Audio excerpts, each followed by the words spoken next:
Bismillahirrahmanirrahim. Assalamualaikum warahmatullahi wabarakatuh.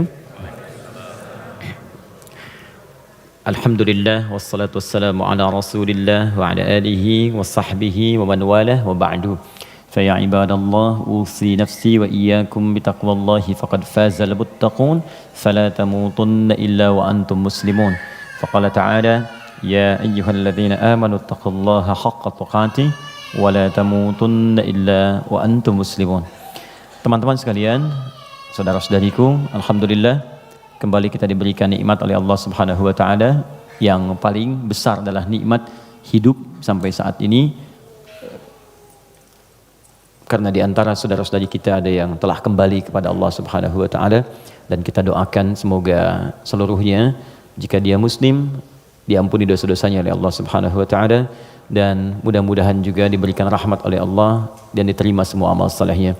Untuk kita yang masih hidup, perbedaan aktivitas, profesi itu hanya muka dunia saja. Toh seluruhnya itu peluang untuk beramal saleh.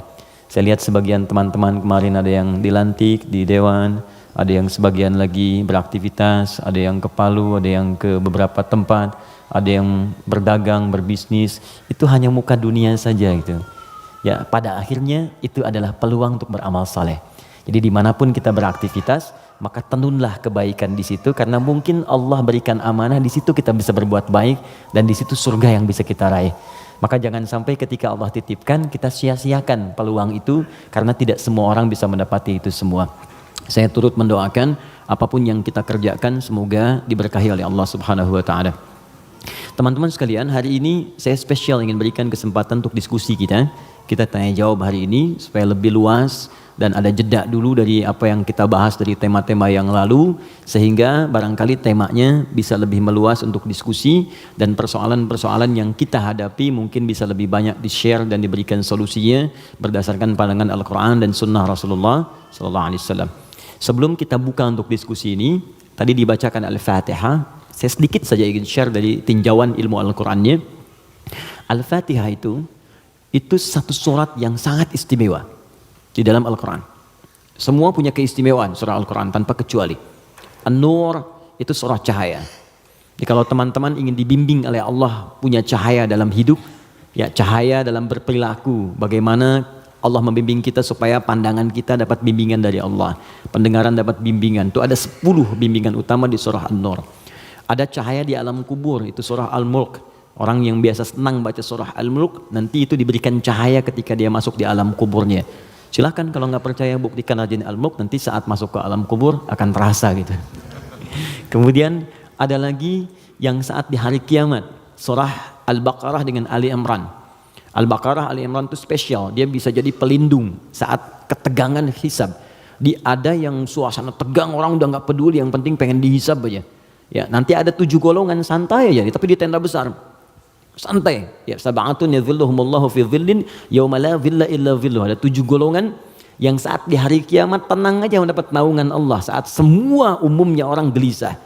7 golongan ini ada al-imamul adil, imam yang adil. Ada kemudian yang paling indah itu rajulun, seorang laki-laki, atau syambun qalbuhu muta'alliqan bil masajid. Ada orang yang lekat dengan rumah Allah. Jadi pengennya tuh ke masjid, pengen baca Quran di masjid, pengen itikaf. Ada syabani yatahabbani fillah, 2 orang yang bersahabat karena Allah. Cari sahabat-sahabat yang dekat tuh bisa saling mengingatkan, itu bersahabat sampai ke surga nantinya. Ada hadisnya. Ya, misalnya yang perempuan akhwat dengan akhwat, yang laki-laki ngingetin, yuk bangun tahajud yuk, gitu kan? Yuk baca Al-Quran, ayo kita ke majlis ilmu. Terus kalau ada berbuat yang kurang diingatkan, itu nanti di akhirat disatukan bahkan sebelum dihisab. Santai. Nah, tapi itu tendanya besar. Keluar dari tenda itu mustahil. Tapi ada 1 golongan yang bisa jalan-jalan saat hisab. Keluar dari tenda itu jalan aja. Dialah pecinta Al-Baqarah dan Ali Imran. Ahli Al-Baqarah dan Ali Imran. Hadisnya sahih di Al-Bukhari. Ka'annahuma ghamamatan. Orang yang sering baca. Bukan spesifik hafal ya. Ingat, bahkan baca. Dia mencintai Al-Baqarah, cinta Ali Imran. Sebelum tidur dia baca. Dia telaah itu. Itu nanti keduanya menjadi pelindung. Ka'annahuma ghamamatan. Jadi saat lelah, penat, padat, panas, itu jadi pelindung di atas kepala ya. Nah, kalau Anda punya bukunya Al-Imam An-Nawawi, namanya At-Tibyan fi Adab Hamalatil Quran. Jadi sebelum menulis Al-Arba'in 42 hadis, pernah dengar? Ada Riyadus Shalihin 1896 hadis, beliau menulis namanya At-Tibyan fi Adab Hamalatil Quran, bagaimana bercengkrama dengan Al-Quran, ada petunjuknya. Nanti ada di halaman 52 terbitan Darun Nafais paling kanan pertengahan. Itu dikisahkan orang yang senang sebelum tidur baca Al-Baqarah. Saking senangnya di kebiasaan.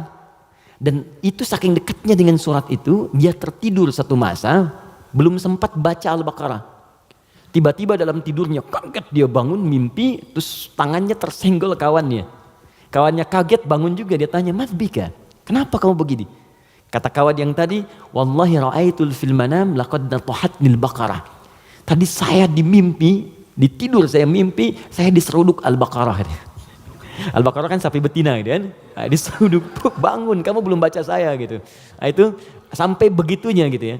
Jadi kalau Allah sudah sayang dengan seorang hamba, terus dia dekat dengan Al-Quran, maka Al-Quran itu akan menjaga kita. Nah, Al-Fatihah dia spesial. Al-Fatihah itu kan ada alnya ya. Ya, Fatihah itu artinya pembuka. Oh, ini kelihatan? Belum saya tulis. Masya Allah, imannya kuat banget, belum ditulis udah kelihatan. Wah, luar biasa. Ya, semoga Allah ampuni dosa kita. Fatihah. Oke. Sini baik-baik, fokus. Fatihah itu artinya pembuka, bukan sekedar pembuka, tapi pembuka semua ragam kebaikan.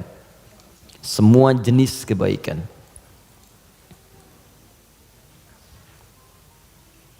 Nah, sebelum ada kalimat Fatihah ini masuk alif lam.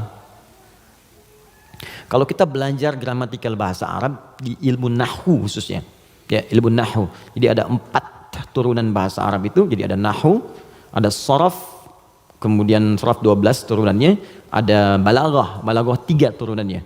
Ada ma'ani, bayan, badi'. Ma'ani itu untuk memilih kata sehingga diksinya tepat untuk diungkapkan. Kayak kita mau bicara ke orang dewasa dengan anak kecil, anak muda beda kan? Bahasa milenial dengan bahasa yang senior lain ya. Nah, itu ma'ani. Bayan cara mengungkapkannya supaya jelas. Badi untuk memperindah kalimat supaya nyaman diterima. Jadi kalau kita mengajar seperti orang tidak tergurui, memerintahkan tidak tersinggung untuk kemudian diarahkan. Itu badi ya namanya. Sama kayak Anda memuji, saling puji ya. Kamu cantik deh, itu biasa. Tapi kalau kita katakan rembulan pun kalah oleh pesonamu saat ini, itu badi namanya. Silakan bikin status. Arud. Yang terakhir arud. Arud itu sebetulnya ilmu untuk bikin puisi di Arab. Ada 16 rumusnya. 16. Jadi disebut bahar namanya. Ada tawil, tawilun lahulun al-bukhuri fadailu fa'ulun mafa'ilun fa'ulun mafa'ilu. Ada rajaz. Ya mustaf'ilun mustaf'ilun mustaf'ilun mustaf'ilun mustaf'ilun mustaf'ilun. Sautus safiril bulbuli hayyaja qalbi thamili al-ma'u wa zahrum ma'a zahri lahdhil muqali fa anta yasali dari wa sayyidi wa maulali fa kam tayyibuni ghuzailun uqayqali qataftuhu min wadatin fi hadha ar-rajuli fa qala la la la faqad ghada muharwili wal walad wali ya wailali fa qultu la tuwalwili fa bayyinu lu'lu ali qalat lahu hina kadha in radidul muqali kahatan ka khailali tabtabitam tabtabuli. Coba diulang. Itu orang Arab. Cuma nanti belakangan itu bisa jadi rumus untuk bisa membedakan cara baca Quran dengan cara bacaan di luar Quran. Bisa. Di puisi itu kan puisi Arab ada qasidah namanya. Ya qasidah itu asalnya bukan yang pakai rebana, bukan. Ya qasidah itu kalau puisi ada 7 bait disebut qasidah. Misal, rumusnya madid. Mufa'alatun fa'ilatun tala'al badru alaina min thaniyatil wada'. Itu asalnya qasidah. Dari bait puisi rumusnya madid. Ya, tapi orang jahiliyah dulu pun saat masuk Islam itu nggak pernah baca Quran dengan langgam-langgam ini. Ya pernah ada riwayat sampai Nabi misalnya imam baca Quran dengan madid. Ya, tala'al badru alaina wadduha wal laili idza saja. Kan enggak kan?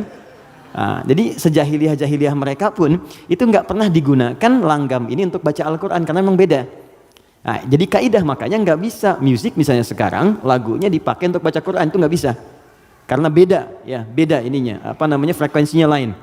Gak ada kan imam baca sekarang, iyyaka na'budu wa iyyaka nasta'in, gak ada kan? Ya bisa sih bisa, cuman enggak gitu ya, kan gak enak kedengarannya.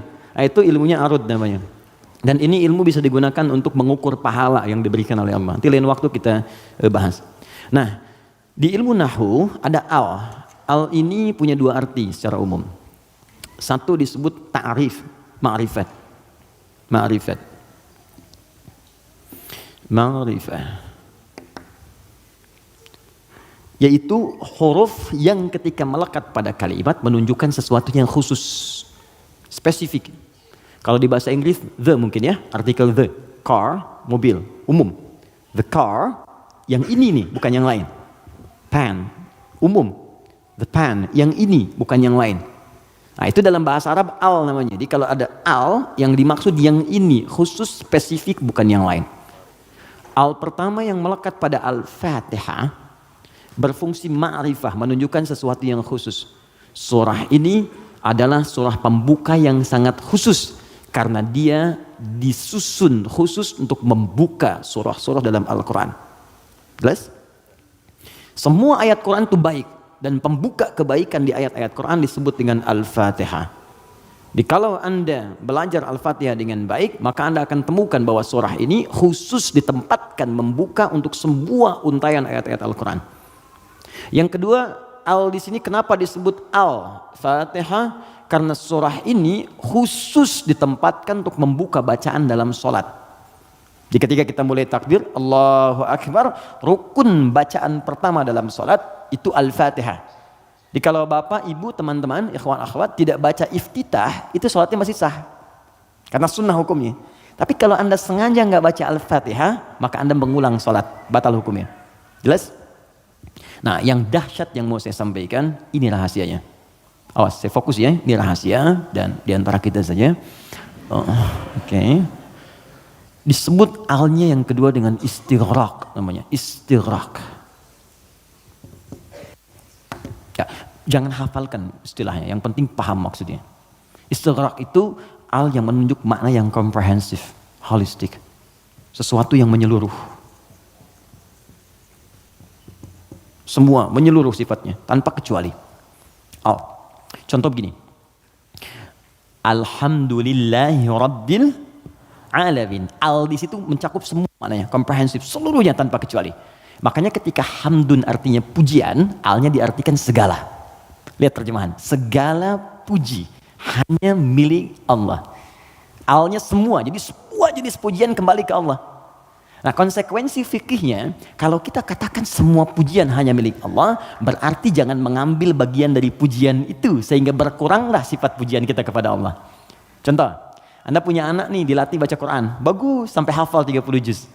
Tiba-tiba teman berkata, oh Masya Allah ukhti, akhi, anaknya pintar sekali, bagus, hafal Quran. Anda katakan, Alhamdulillah, semua karena Allah. Cukup. Jangan tambahkan lagi. Kalau Anda tambah, berkurang pujian itu. Ya, saya juga berdoa sih, malam-malam saya doakan, terus saya latih juga, kirimkan pada guru yang baik, itu jadi wasilah, nah, itu berkurang. Jelas ya?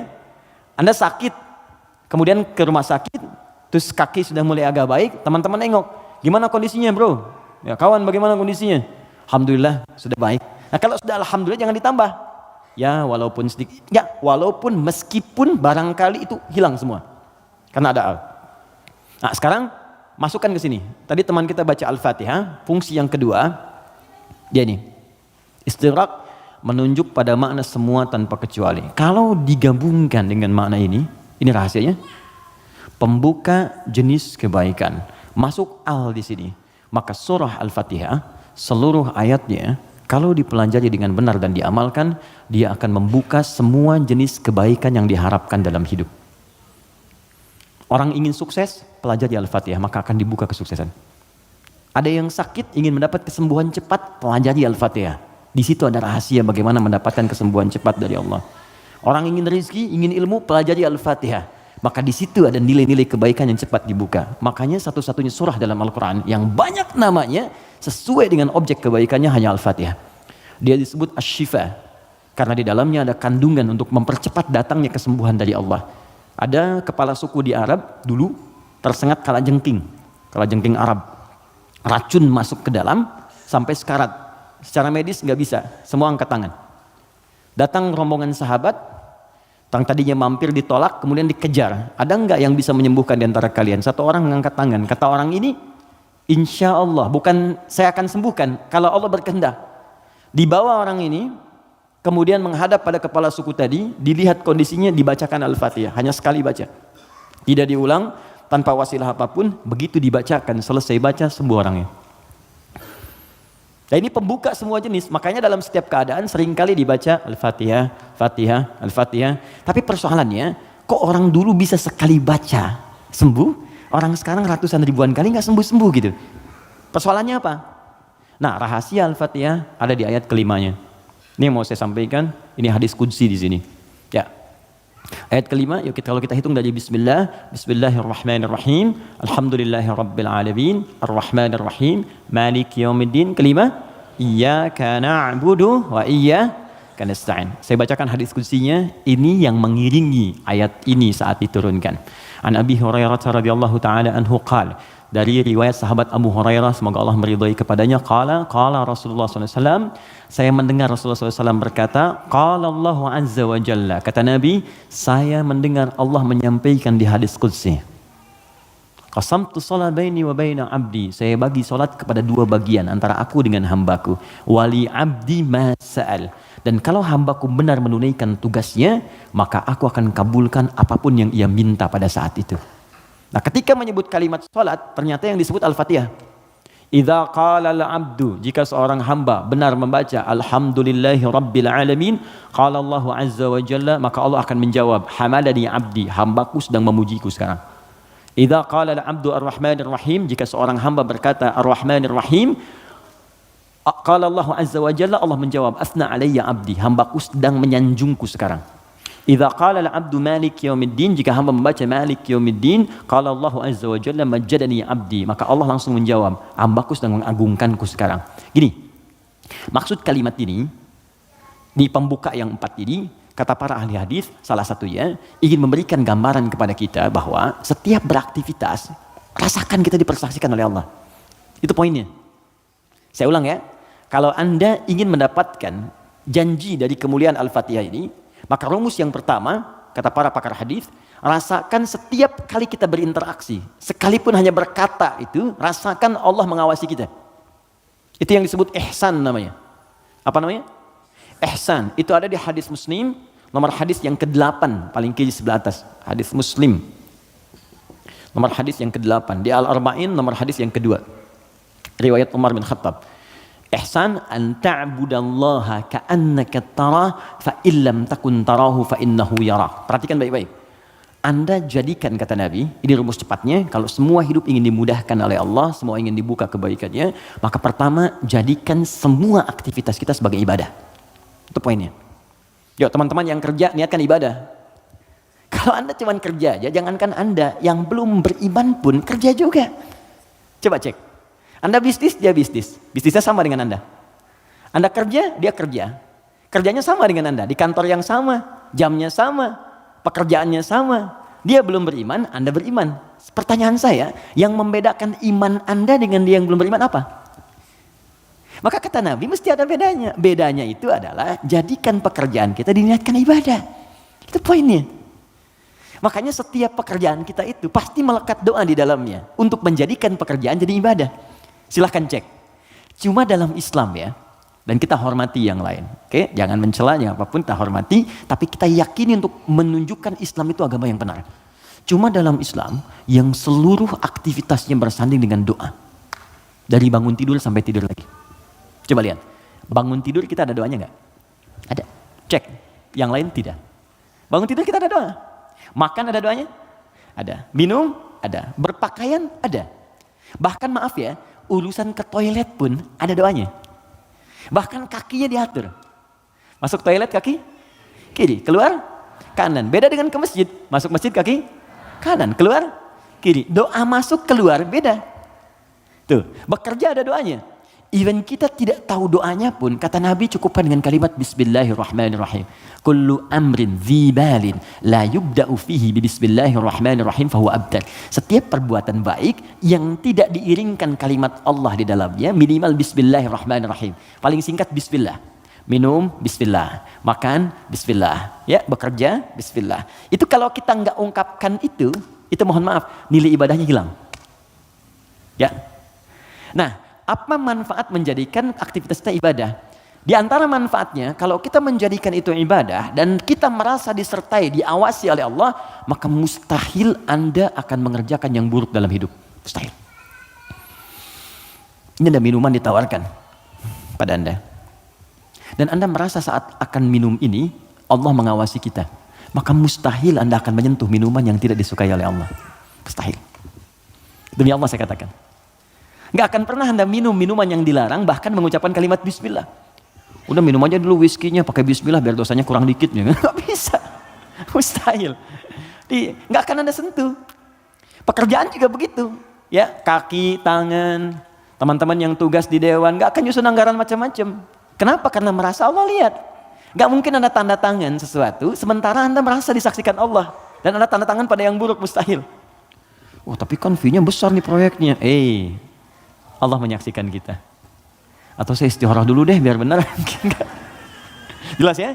Nah, kalau kita merasa disaksikan Allah, kemudian kita berada di track yang benar untuk mengerjakan kebaikan. Jadi dari mulai kepala sampai kaki itu semua baik. Melihat baik, karena takut begitu melihat yang salah Allah lihat nih, malu. Mendengar baik, melangkah baik. Ketika kebaikan ini dijaga, maka terbukalah semua pintu kebaikan. Ini maksudnya.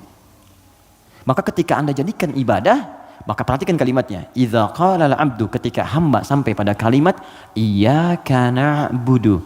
Ya Allah, kepadamu saja, untukmu saja. Perhatikan cara menerjemahkannya.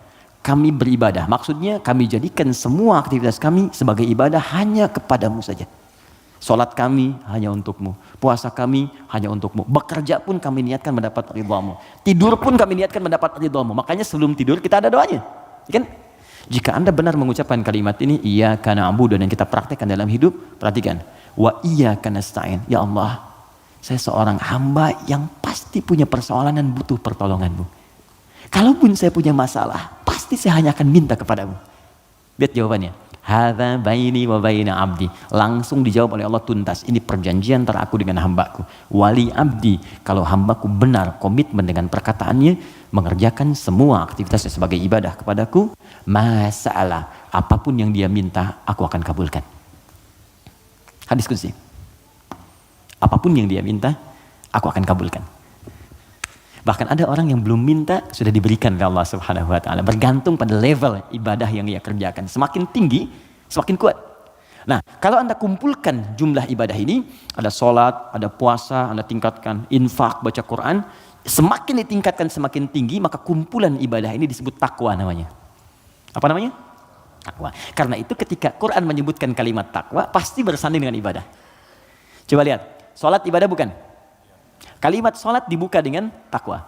Dzalikal kitabul la raiba fihi hudal lil muttaqin. Al-Baqarah ayat 2. Siapa orang takwa di sini? Ayat 3. Alladzina yu'minuna bil ghaib wa yuqimunas shalah. Oke, teman-teman, kita puasa.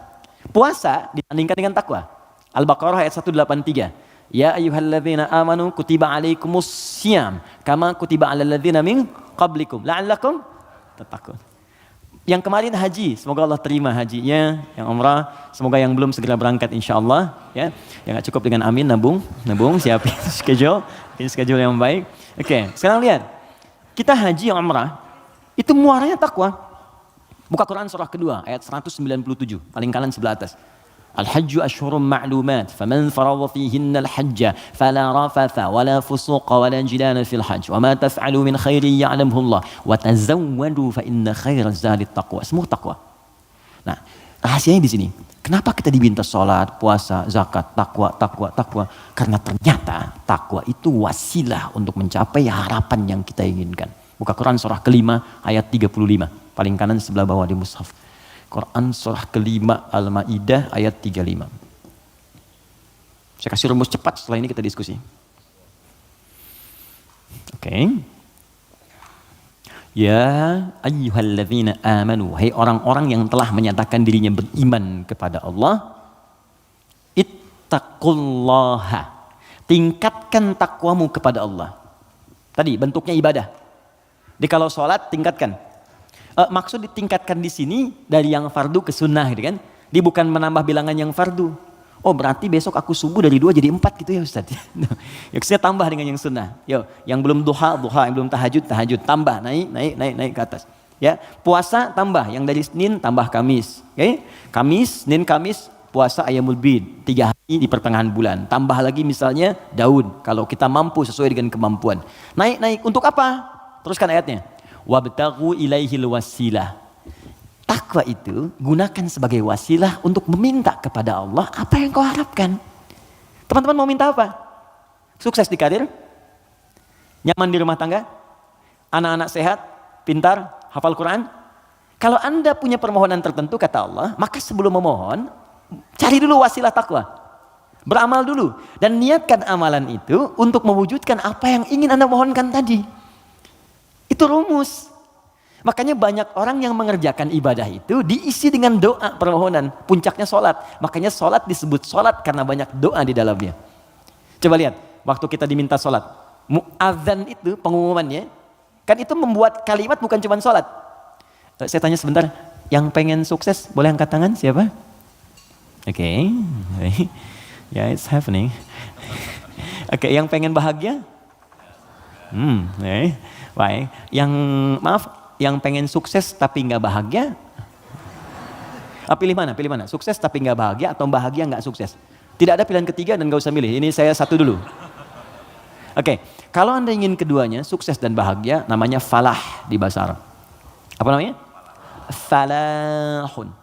Kalau Anda digenggam dan nggak mau Anda lepas, maka disebut aflah namanya. Aflah. Oke, sekarang lihat sini. Teman-teman masih ingat setiap hari kita sholat kan? Sebelum kita sholat ada tanda waktu sholat telah tiba. Apa tandanya? Adzan. Yuk kita lihat suara adzan. Begitu Allahu Akbar sampai ke kalimat hayya 'alas shalah. Ayo sholat. Terus Anda bertanya, kenapa saya sholat ya Allah? Kata Allah, saya nggak butuh sholatmu. Kamu nggak sholat pun tidak akan menurunkan statusnya sebagai Tuhan. Cuman kamu butuh dengan sholat itu wasilah untuk minta kepadaku. Kamu sholat hayya 'alas shalah karena kamu ingin dapat falah. Maka dalam suara adzan setelah hayya 'alas shalah apa kalimatnya? Hayya 'alal falah. Kalau sudah digenggam itu aflah namanya. Kata Allah, orang beriman pasti menggenggam kesuksesan. Itu pasti. Jadi kalau orang beriman sukses itu nggak aneh. Yang aneh itu beriman tapi nggak sukses. Aneh itu. Pasti ada yang kurang menerapkan nilai keimanannya. Makanya Allah turunkan surat orang beriman yang sukses itu. Quran surah ke-23. Al-Mu'minun. Perhatikan pembuka ayatnya. Qad aflahal mu'minun. Aflah. Kata Allah, orang beriman itu semuanya tanpa kecuali pasti akan menggenggam kesuksesan dan kebahagiaan dalam hidupnya. Walaupun definisi sukses itu bisa beda-beda. Bagi si fulan ketika aku mencapai posisi ini, bagi yang lain di sini pun aku sudah sukses. Ya, bahagia juga bisa lain-lain.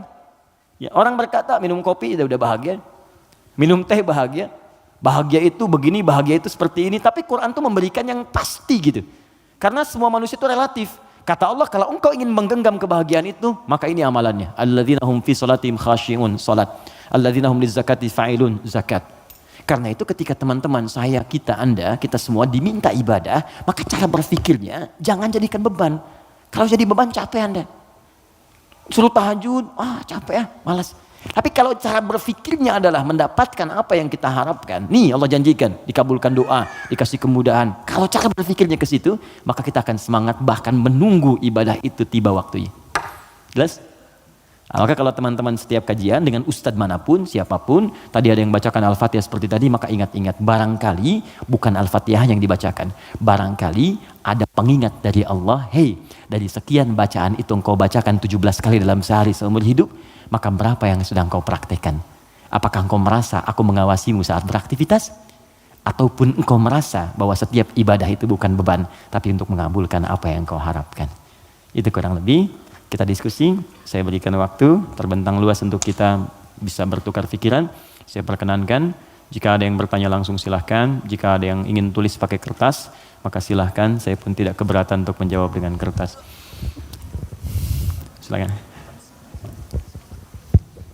Bismillah, Assalamualaikum warahmatullahi wabarakatuh. Salam. 2 pertanyaan Ustadz. Silakan. Pertama terkait Al-Fatihah. Terkait? Surat Al-Fatihah. Okay. Saya ingin bertanya asbabul nuzulnya, kapan diturunkan, bagaimana ceritanya, itu yang pertama. Yeah.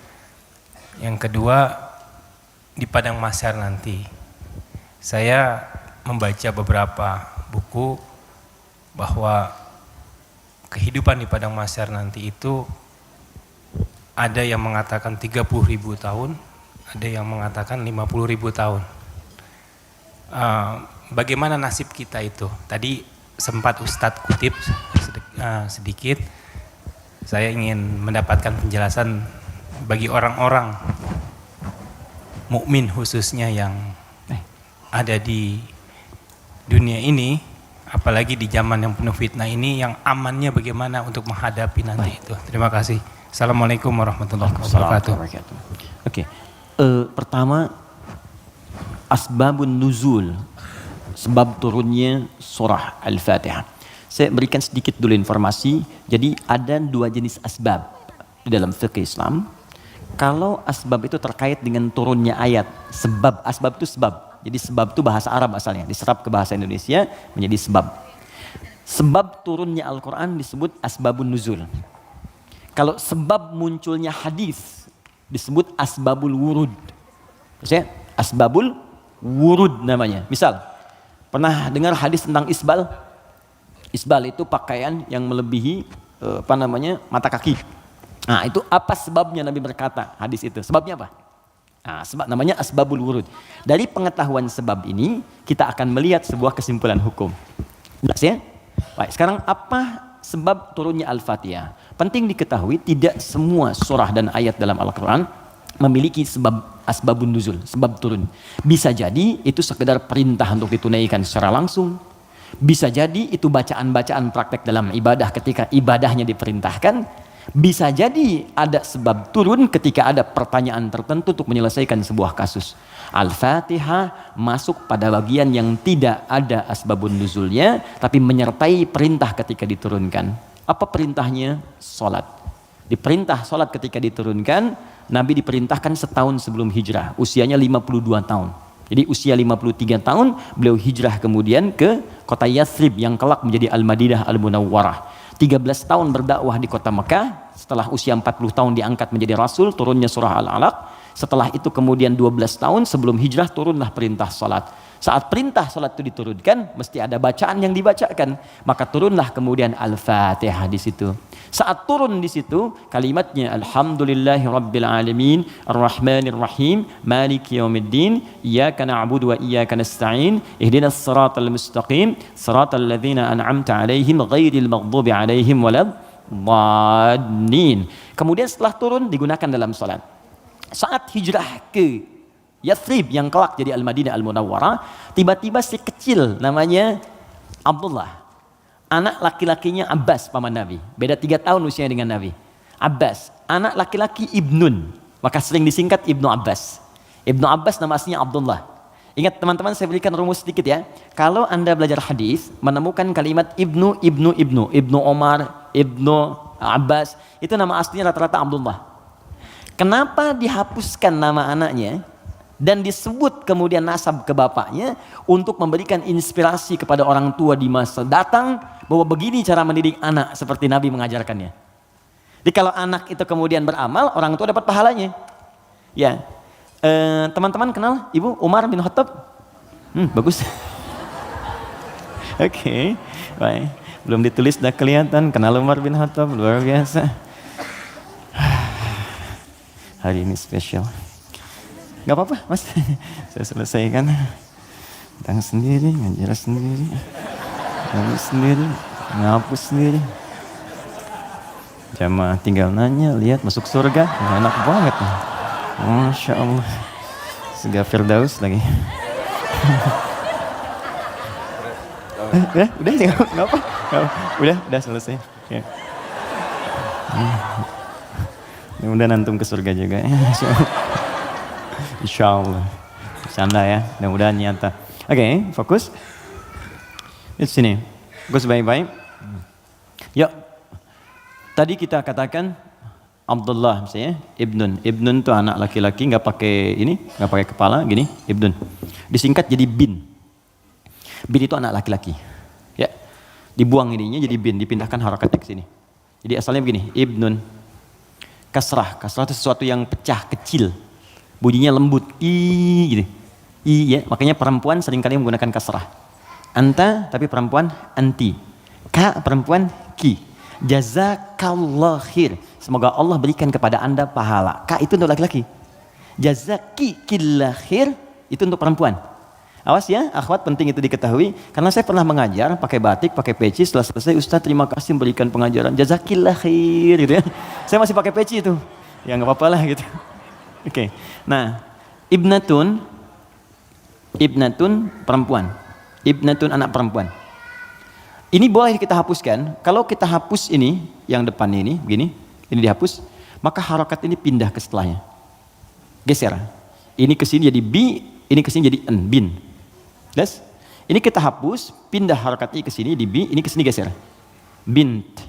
Ini bint, maka ini terbuka jadi binti. Ingat? Aisyah binti Abu Bakar. Binti itu maksudnya anak perempuan. Makanya ada Isa bin Maryam. Loh kok bin Maryam? Betul, Isa anak laki-lakinya Maryam karena Maryam nggak punya anak perempuan. Jelas ya? Nah, di ilmu hadis kalau ada ayah bisa mendidik anak dengan baik, maka nanti sebagai penghargaan bagi orang tuanya, nama anaknya akan dihilangkan, tidak disebutkan, cukup binnya saja nama ayah disebutkan. Umar punya anak namanya Abdullah. Ketika Umar didik dengan baik, saya ini kan pejuang, saya ini bersama Nabi, saya harus punya anak yang jadi ahli fikih supaya meneruskan perjuangan saya. Bapaknya cukupkan di mana-mana Nabi, anaknya nanti meneruskan ilmunya Nabi. Maka didik oleh Umar. Kalau Anda ke Madinah, ini Raudhah, ini masjid yang pertama awal-awal, sekarang karpetnya hijau semua. Kemudian di sini pintu Babus Salam, di sini makam Nabi, di sini mimbar. Ini pintu Baqi, di sini bab Jibril, pintu 46. Bab Jibril.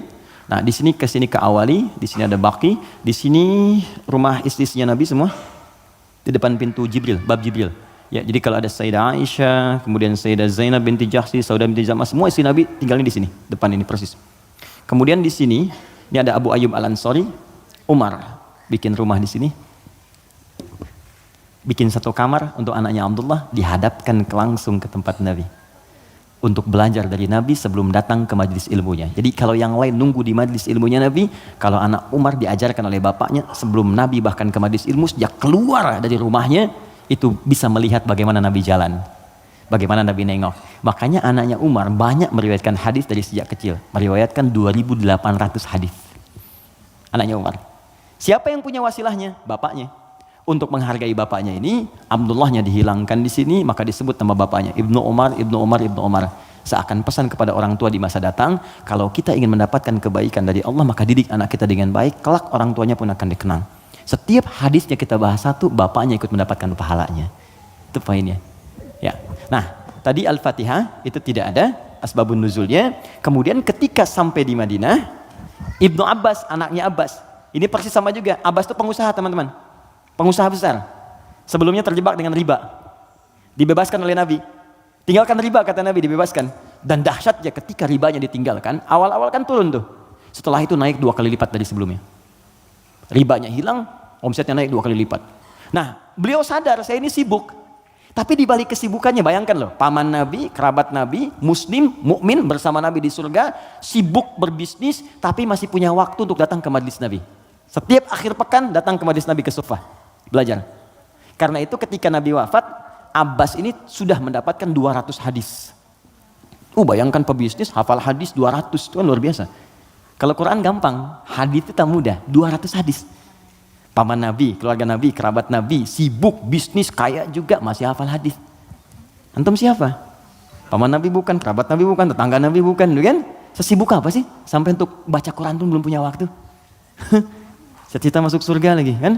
Nah, ini beliau sadar, saya ini sibuk nih, berdagang. Maka harus ada yang mewarisi ilmu anak saya. Maka anak itu dipetakan, teman-teman begitulah, cucunya atau anaknya, ayo disiapkan. Ini anak pertama Qurannya, anak kedua hadisnya. Nggak apa-apa, kalaupun kelak jadi arsitek yang hafal Quran. Oke? Pengusaha yang ahli hadis, nggak apa-apa, banyak. Dulu biasa begitu, Bu.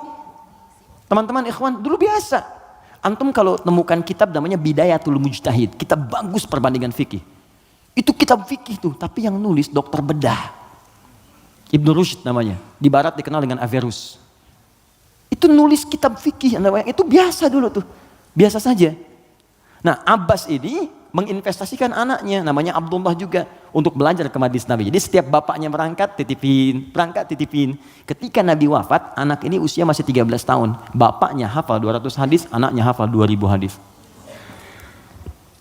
Dan kalau anak dititipkan di tempat tertentu, maka habit itu akan membentuk dia untuk berperilaku. Tontonan yang dilihat, itu jadi karakternya. Kalau dia yang diperlihatkan yang baik-baik, yang keluar baik. Diajarkan kata-kata baik, yang keluar baik. Sekarang ada pendekatan bagus, ini share sebentar. Jadi pendekatan Al-Quran sekarang namanya. Ya, saya juga share dengan teman-teman, termasuk di keluarga kami terapkan. Kalau Anda ingin cepat anaknya hafal Quran, maka dia bisa dilatih dan dikondisikan dari sejak awal. Dengan lingkungan Quran. Misal, lahir dari 0 bulan ketika lahir, itu Anda kondisikan misalnya speaker aktif di rumah. Ya, dalam setiap 1 bulan, dia dengar 1 juz. Bacakan aja, 1 juz. Setiap 1 bulan. Tapi jangan acak ya, terurut. Misal bulan pertama, juz 1. Bulan kedua, juz 2. Pindah terus. Sampai bulan ke-30, usia dia 30 bulan, dia sudah mendengar 30 juz. Dan anak itu sejak mulai dilahirkan, organ pertama yang berfungsi kata Al-Quran, itu pendengarannya. Al-Quran langsung mengatakan, itu pendengarannya. Jadi ketika dia 30 bulan, dia sudah mendengar 30 juz. Itu sepakat dan sudah melalui research di sini, dia hanya butuh 6 bulan untuk menjadi penghafal Quran yang sempurna. Di usia 3 tahun, sudah hafal Quran 30 juz. Ini yang diterapkan orang tuanya Fajar. Beliau pengen bacakan sendiri, begitu dikasih ASI, bacain 1 juz. Begitu usia 3 tahun, kalimat pertama yang keluar di lisannya adalah ayat-ayat Quran. Dipanggil Ustadz mengecek, ternyata Allahu Akbar, 4 tahun sudah 30 juz. Terakhir kami ketemu sedang menghafal tafsir. Dan divonis lumpuh otak. Anda bayangkan, lumpuh otak hafal Quran 30 juz. Dan di mana Anda pada saat ini? Ya, kembali ke sini. Dia bertanya, Mas Primus, apa pertanyaannya? Ya Rasulullah, karena dia terbiasa dengan taklim, jadi dunianya masuk. Ya Rasulullah, kenapa Allah nggak turunkan 1 ayat yang bisa membatasi antara surah 1 dengan surah yang lainnya? Karena dulu masih nyambung, Al-Falaq nyambung ke An-Nas, sebelumnya Al-Ikhlas. Jadi orang nggak tahu pembatasnya di mana, walaupun dibacakan oleh Nabi. Maka diturunkanlah kemudian Bismillahirrahmanirrahim. Ya, karena pertanyaan anak kecil itu. Dijawab kemudian, Ibnu Abbas tuh sering bertanya, turun jawaban. Al-Baqarah 189 itu turun karena pertanyaan Ibnu Abbas. Ya Rasulullah, kok bulan bentuknya robah-robah, kemarin sabit, sekarang setengah, sekarang bulat betul, kenapa begini? Kenapa jadi ahillah turun? Yas'alunaka 'anil ahillah. Masya Allah, qul hiya mawaqitu lin-nasi wal hajj. Ibnu Abbas yang tanya, turunlah Bismillahirrahmanirrahim. Sejak turun Bismillahirrahmanirrahim itu, maka Nabi membaca Al-Fatihah dengan 3 cara. 1, dibaca penuh dengan bismillahnya, dijaharkan. Bismillahirrahmanirrahim. Alhamdulillahi rabbil alamin. Ar-Rahmanirrahim. Baca. Baik. Ada yang kadang Nabi bacanya silent. Bismillahirrahmanirrahim. Alhamdulillahi rabbil alamin. Ar-Rahmanirrahim. Ada yang kembali ke awal tadi, nggak dibaca sama sekali. Alhamdulillahi rabbil alamin. Ar-Rahmanirrahim. Maliki yaumiddin. Maka dari sini riwayat tersebar, boleh dibaca. Ada yang keempat, rakaat pertama dibaca jahat kata Abu Hurairah, Bismillahirrahmanirrahim. Yang kedua nggak dibaca sama sekali. Ada 70 hadis jumlahnya. Maka disimpulkan oleh para ulama, cara membaca Al-Fatihah disepakati, dituliskan di mushaf Bismillahirrahmanirrahim. Bismillahnya bisa dibaca dengan 4 cara. Jahar, kencang, silent, tidak dibaca sama sekali, dibaca rakaat pertama, selanjutnya tidak. Semua riwayat tersambung kepada Nabi dan tidak ada kaitan dengan ormas tertentu. Oke? Karena saya pernah tugas di Mekah 2010 menyambut jemaah haji. Begitu datang depan Masjidil Haram, Isya imamnya Syekh Sudes. Ya, kan di situ mazhabnya Hambali, jadi disirkan. Bismillahirrahmanirrahim. Alhamdulillahi rabbil alamin. Komentar pertama makmumnya, "Wah, iki imamnya Muhammadiyah tuh, Muhammadiyah cabang Masjidil Haram Anda bayang." Ketuanya Syekh Sudes. Jadi nggak ada hubungan baik NU Muhammadiyah atau yang, kita berkomunikasi baik ya, kemudian saling bangun hubungan baik, tapi paham ilmunya. Jadi kesimpulannya tidak ada asbabun nuzul untuk Al-Fatihah, tapi hanya terkait untuk kebutuhan dalam menunaikan ibadah. Tapi kemuliaan fadilahnya diungkapkan kemudian oleh Nabi, dipraktikkan dalam kehidupan dan dirangkum oleh para ulama dalam kitab tafsir. Sampai sini bisa dipahami? Baik, suasana mahsyar. Pertama jawabannya wallahu taala a'lam bissawab, karena memang kita belum ke sana. Karena wallahu a'lam itu Allah yang tahu. Maka kita tanyakan kepada Allah, Allah turunkanlah kemudian paparan dalam ayat-ayat Al-Qur'an. Baik. Tentang suasana itu diturunkan satu surah. Surah ke-75. Surah Al-Qiyamah. Persiapannya diturunkan surah Al-Waqi'ah. Surah ke-56. Waktu terjadinya diturunkan surah ke-31 ayat 34. Tentang kiamatnya, peristiwanya, persiapannya. Waktunya tidak diketahui. Dirahasiakan supaya kita semangat untuk beramal dalam persiapannya. Makanya kalau Nabi ditanya kapan kiamat, Nabi balik tanya persiapan kamu apa? Ya. Jawaban Nabi, jangan sibuk pikirkan kiamat, sibuk pikirkan amalan dirimu untuk ke situ. Karena kiamat pun dirahasiakan oleh Allah supaya kita semangat untuk beribadah menyambut itu. Dan nggak akan ada umat Nabi Muhammad kemudian hidup saat kiamat, nggak ada. Semua akan diwafatkan yang soleh-soleh, nggak akan mengalami itu. Gak akan mengalami, semua wafat. Maka turun Quran surah ke-31 ayat 34. Innallaha indahu ilmus sa'ah. Sungguh hanya milik Allah pengetahuan tentang waktu tepatnya terjadi kiamat. Sa'ah. Tuh, diksi Al-Quran tuh indah sekali. Kiamat tuh kan di Quran banyak. Malik yaumuddin kiamat. La uqsimu bil yaumil qiyamah yaumul qiyamah. Yaumul ba'ts, hari kebangkitan. Tapi ketika menunjuk waktu pakai sa'ah. Innallaha indahu ilmus sa'ah. Sa'ah itu kalau sekarang jam. Di jam itu ada menitnya? Ada. Ada detiknya? Ada. Bahkan sampai ke menit detiknya hanya Allah yang tahu. Di sini ada 5 hak prerogatif Allah. 5 yang tidak diketahui oleh siapapun, bahkan even itu malaikat. Makanya di hadis Muslim nomor hadis ke-8, malaikat bertanya pada Nabi, "Mata sa'ah?" Kapan terjadi kiamat? Kata Nabi, "Mal mas'ulu anha bi'a'lama minas sa'il." Yang ditanya tidak lebih tahu daripada yang bertanya. Anakah yang dekat dengan Allah, Anda yang tahu. Nah, ini ingin menegaskan bahkan saya pun malaikat yang paling dekat dengan Allah nggak tahu kapan terjadinya. Apalagi dukun yang kemudian tiba-tiba ada di bumi. Ya, ahli langit pun nggak tahu masa ahli bumi kemudian tiba-tiba bisa menerawang. Ya, makanya kalau ada yang mengatakan kiamat akan terjadi tanggal sekian, bulan sekian, tahun sekian, udah abaikan aja. Ya, itu paling gampang, sudah jauhi. Saya di Garut dulu tahun 99, itu menjelang tanggal 9, bulan 9, tahun 99, tersebar isu akan terjadi kiamat. Sebagian ada yang sepi tuh, sepi di pasar Garut tuh, Tarogong sepi apa. Saya bilang kenapa nggak pada beraktivitas, isu kiamat menyebar. Tiba-tiba nggak terjadi, diundur katanya ke tahun 2012. Terjadi pengunduran kiamat, Anda bayangkan. Jadi itu poinnya, jadi kalau waktu, jangan ditanya kapan terjadi. Yang penting untuk diketahui adalah persiapan kita apa. Dan paling dahsyat adalah jika terjadi perbuatan-perbuatan yang dengan perbuatan itu justru tanda-tanda kemudian kiamat itu semakin menuju dekat. Tapi dekat dalam pandangan Allah dengan kita berbeda. 1 hari bagi Allah hitungannya hari, bagi kita kan 1000 tahun. Ya kan? Bagi Allah dekat nih. Iqtarabatis sa'atu wan syaqqal qamar. Bulan telah terbelah, kiamat semakin dekat. Kiamat semakin dekat itu bukan saat Bang Deddy bikin sinetron. 15 abad yang lalu itu turun ayat, kiamat sudah dekat. Itu kalimat Quran. Kiamat sudah dekat 15 abad yang lalu. Cuman sudah 15 abad belum kejadian. Karena bagi Allah tuh gampang, tinggal 10 hari lagi, tinggal 7 hari lagi. Cuman sehari itu kan ribuan tahun. Jelas ya? Maka jangan dipikirkan waktunya. Tapi Nabi kemudian ditanya oleh malaikat, ma amaratuha, apa tanda-tandanya? Ya, idza talidal amatu rabbataha, jika sudah budak melahirkan tuannya. Wa antaral khufatal arata, ya, jika seorang budak melahirkan tuannya, jika engkau melihat seorang penggembala bertelanjang kaki, telanjang dada, kemudian berlomba-lomba meninggikan bangunan. Ya, budak melahirkan tuannya, itu ada yang menyebutkan suasana sudah mulai terbalik. Halal dianggap haram, haram dianggap halal, yang benar jadi salah, yang salah jadi benar, yang benar dibikin disertasi, dibikin tulisan ilmiah. Ya, tiba-tiba dikalahkan oleh yang salah, gitu kan? Yang salah kemudian menyebar, jadi dianggap biasa. Jika sudah maksiat tingkat yang tinggi dianggap biasa, bukan yang rendah. Zina itu min sab'il mubiqat, 7 yang menyebabkan kehancuran, dosanya besar. Zina itu seperti pembunuhan, dosa besar. Makanya kalau ada yang menghalalkan dosa besar dianggap murtad, keluar dari Islam, dan dia harus bertaubat. Makanya kita dorong dengan doa, diarahkan lagi, kan? Mungkin karena ketidaktahuannya, kan? Itu cara berpikirnya demikian. Saya tidak mengajarkan mencela, saya menjauhi itu.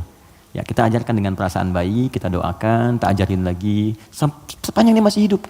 Jadi kalau ada teman-teman yang diajak oleh orang lain terpengaruhi, kita sepanjang kita hidup supaya kita saat ditanya oleh Allah, ringan jawaban kita itu aja. Ya, apa pernah ada Nabi mengharapkan umatnya ke neraka? Tidak. Lantas kenapa Anda memvonis dia sebagai ahli neraka? Alih-alih kita vonis, kenapa nggak kita doakan? Allah itu maha kasih, bukan hanya maha menghukum. Rahmat Allah lebih luas daripada hukumannya. Kenapa sekarang banyak sifat hukuman ditampilkan, kasih sayangnya dihilangkan? Yalah doakan. Share kebaikan, doakan saudari kita, doakan saudara kita, ajak kepada yang baik. Kalau ada berbuat maksiat, sampaikan. Bukan cuma kamu aja yang pernah bermaksiat. Yang lebih buruk daripada kamu pernah ada dan dia tobat. Masa orang jahiliyah tobat, kamu yang bukan jahiliyah nggak tobat? Nggak keren ah. Gitu. Bagaimana kalau wafat dalam keadaan maksiat? Apa kamu rela ibumu yang sudah mengandungmu melihat anaknya berbuat seperti ini? Kalau kamu kira-kira punya anak, mau nggak kira-kira anak kamu berbuat seperti ini? Seperti itu aja. Di ketika ada seorang minta izin untuk berzina, boleh nggak saya berzina ya Rasulullah? Ya, kata Nabi, bagaimana kalau kemudian ibumu berbuat seperti itu? Bagaimana kalau ibumu dizinai? Bapakmu dizinai?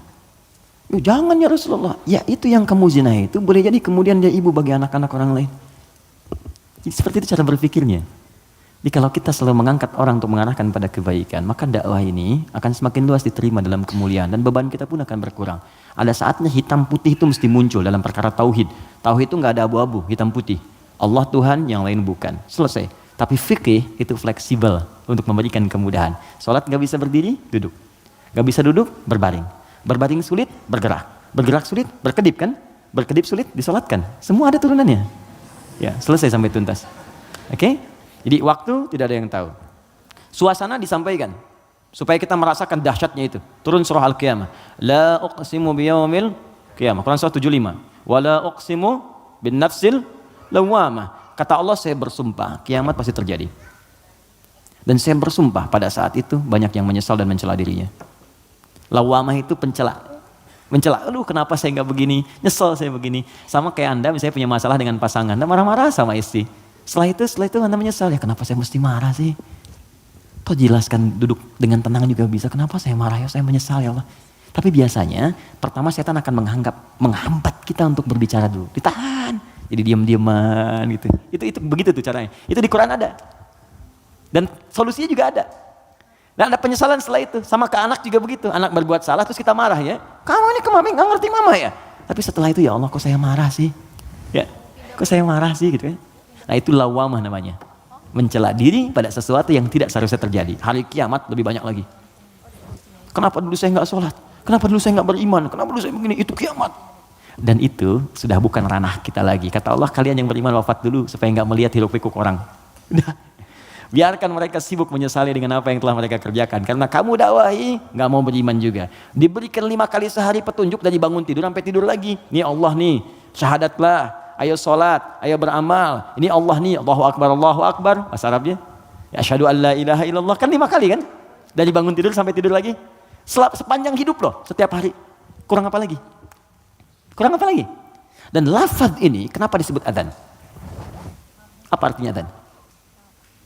Panggilan. Apa artinya panggilan? Adzan. Saya memanggil kamu kemarin, saya mengadani kamu kemarin. Tidak. Adzan itu panggilan, tapi bukan sekedar panggilan. Adzan itu seakar juga dengan kata uzun, jamaknya adzan, artinya telinga. Kenapa lafaz ini disebut dengan adzan? Karena Allah menjamin lafaz ini satu-satunya lafaz di muka bumi yang terus akan didengar oleh orang yang masih punya pendengaran di telinganya. 24 jam tidak berhenti. Makanya waktu adzan itu bisa berbeda di setiap tempat. Coba lihat, di sini adzan, nanti setelah saya Bintaro adzan, Tanah Kusir adzan, kan? Jakarta adzan, ke Bekasi adzan, sebelumnya ke Bandung, terus 24 jam. Itu Mesir selesai adzan, Libya adzan, Libya selesai Tunis adzan, Maroko adzan. Demikian terus 24 jam diperdengarkan supaya kita nggak punya alasan lagi di hadapan Allah Subhanahu wa taala. Makanya orang-orang yang nggak mau beriman sampai dengan kiamat dalam persepsi kita umat Islam, nanti yang beriman diwafatkan dulu supaya kamu nggak capek lagi melihat hiruk pikuk mereka. Kamu istirahat aja nanti. Sampai saat hisab selesai. Jadi begitu kiamat terjadi, kacau semuanya. Yang sedang disebutkan di surat Abasa itu, ya, bagaimana seorang yang mengandung tiba-tiba bisa keguguran. Ya yauma yafirul mar'u min akhi wa ummihi wa abi wa fasilatihi tuwi, ya, wa man fil ardi jami'a. Semua orang enggak akan ingat, Pak. Kata Al-Qur'an saking dahsyat, jangankan gini ya, maaf. Gempa terjadi. Apa Anda masih bisa ingat dengan teman-teman ini? Demi Allah saya katakan, gempa goyang dikit udah keluar, lari semua. Masing-masing menyelamatkan dirinya. Dalam bahasa Arab sekali gempa disebut zilzal. Kalau digoyang, idza zulzilatil ardu, sekali. Ya, sekali, kalimatnya sekali. Zulzilatil ardu itu artinya goncangannya menghancurkan yang atas, hancur semua ke bawah. Jelas? Tapi kalau disebutkan 2 kali, kalimat keduanya bentuknya bisa verb, kata kerja, atau juga noun, bisa kata benda. Bisa fi'il, awas, bisa isim, kata kerja atau kata benda. Fokus. Kalau kata kerja diulang 2 kali. Idza zulzilatil ardu zulzilat. Kalau kata benda untuk menunjukkan suasana hancur semua bendanya pakai kata benda zilzal. Idza zulzilatil ardu zilzalaha. Kalau disebutkan 2 kali itu bukan yang atas hancur ke bawah tapi yang di bawah naik semua ke atas. Push. Kata Allah, kalau semua orang sudah nggak peduli dan menganggap biasa gempa-gempa dengan skala-skala tinggi yang menghancurkan yang atas hancur ke bawah sudah nggak peduli dianggap biasa. Udah jadi berita aja, gempa Ambon sekian, gempa Palu sekian, gempa Aceh sekian, gempa sudah biasa. Nanti saya akan datangkan gempa yang tidak biasa yang membuat semua orang baru merasakan apa yang terjadi. Saya naikkan semua yang dibawa ke atas. Wa akhrajatil ardu athqalaha. Baru orang berkata, wa qalal insanu malah. Ini ada apa ya? Ada apa ya? Anda ini dikasih gempa biasa aja, yang biasa itu semua keluar, lari. Bursa efek keluar, yang di pegawai ini keluar, pekerjaan kantor ini keluar semua karena ketakutan. Nanti mau lari kemana? Karena yang di bawah ini diangkat ke atas semua. Puh. Saat itu kita sudah nggak ada. Karena orang beriman oleh Allah tuh diistirahatkan. Istirahat dulu aja, biar hancur semua dulu. Ntar baru dibangunkan lagi, muncul lagi. Itu di surah Qiyamah. Al-Qiyamah, suasananya di Abasa ada. Terus cara berbekalnya, bukalah kemudian surah Al-Waqi'ah. Makanya sering kita diminta baca Al-Waqi'ah. Kan berurut tuh, 55, 56, 57 kan? 55 apa? Ar-Rahman, kan? Nah, jangan dibaca saat pernikahan aja. Ya. Saat lamaran baca Ar-Rahman. Sekarang tuh keren, tapi saya senang bagus-bagus sekarang pakai Al-Quran. Ya. Sampai ada seorang kiai kedatangan 3 orang ya untuk melamar putrinya, cantik, bagus, soleha. 3 orang datang melamar, pertanyaan pertama Quran. Anda siapa namanya? Saya Anas Pak. Bagus, baca surat Anas. Anas. Ya bagus katanya. Yang kedua siapa namanya? Saya Torik Pak. Ya, baca At-Torik. Baca bagus. Ya. Yang kedua belum disuruh udah pucat tuh. Adik siapa namanya? Saya Imran Pak. Tapi dia pintar. Tapi panggilan sehari-hari Kulhu Pak. Ya Allah, udah sini. Oke, jelas ya Mas Bima? Oke, jadi baca surat Al-Waqi'ah untuk berbekal. Wa ashabul yamini wa ashabul yamin. Yang pegang tangan di tangan kanannya saat kiamat itu enak banget, tinggal menikmati surganya. Ada yang pertamanya sabiqun, yang duluan masuk surga. Tapi mereka golongan sedikit. Jangan diratapi ya sedikit saya nggak masuk. Bukan, masuklah ke dalam golongan sedikit itu. Nanti ditafsir di ayat lain, bagaimana cara masuk ke dalam golongan itu? Ditafsir di An-Nisa, Quran surah keempat ayat 69, paling kanan pertengahan. Wa may yuti'illaha wa rasul, siapa yang mau taat kepada Allah dan Rasulnya, fa ulaika ma'al ladzina an'amallahu 'alaihim, maka mereka akan disertakan dengan golongan sedikit. 4 golongan saja. Minan nabiyyina, dengan semua nabi. Jadi ada orang yang tinggal di surga sekomplek dengan semua nabi. Dari Nabi Adam sampai Nabi Muhammad SAW. Enak tuh. Kamu tinggal di mana, akhi? Surga biasa. Tangganya siapa? Ya, depan saya Nabi Ibrahim. Masya Allah. Belakang saya Nabi Musa. Samping kiri saya ganteng-ganteng Nabi. Dulu kan ente nonton ganteng-ganteng serigala. Ini ganteng-ganteng Nabi. Nabi Yusuf. Kanan saya Nabi Muhammad SAW. Nah, itu yang bisa menyatu dengan itu 3 golongan. Ya, siapa dia? Siddiqina wasyuhada'i wassalihin.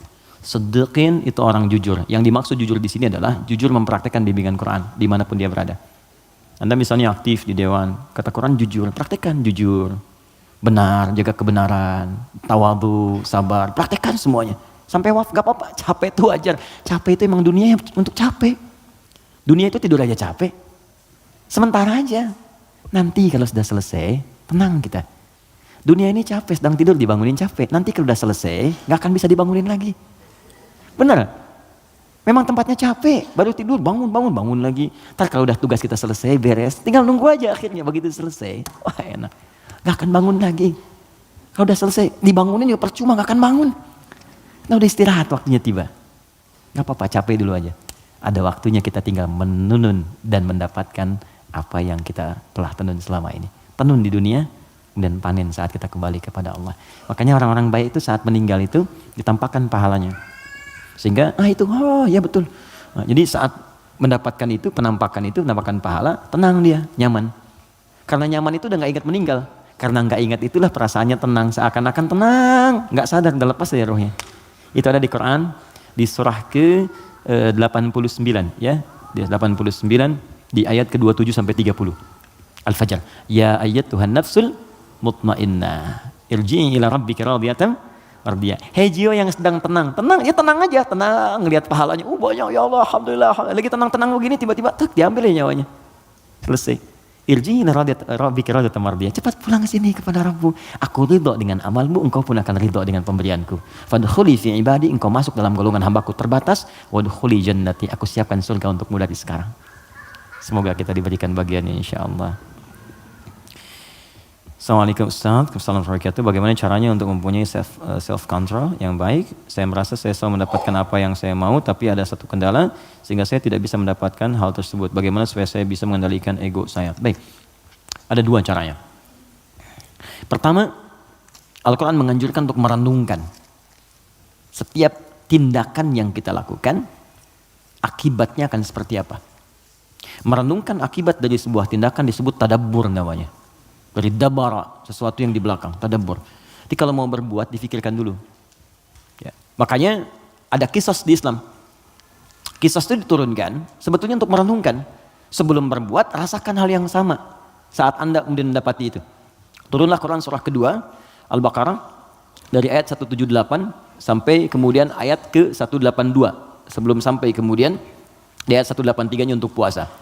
Di rangkaian ayat itu Allah menyampaikan ketika Allah buka dengan kalimat kutiba alaikumul qisasu fil qatla, nanti Allah sampaikan walakum fil qisasi hayatun ya ulil albab. Hei orang-orang yang masih punya pikiran, saya turunkan kisos ini sebetulnya supaya kamu merasakan kalau kamu berbuat begitu bagaimana resikonya.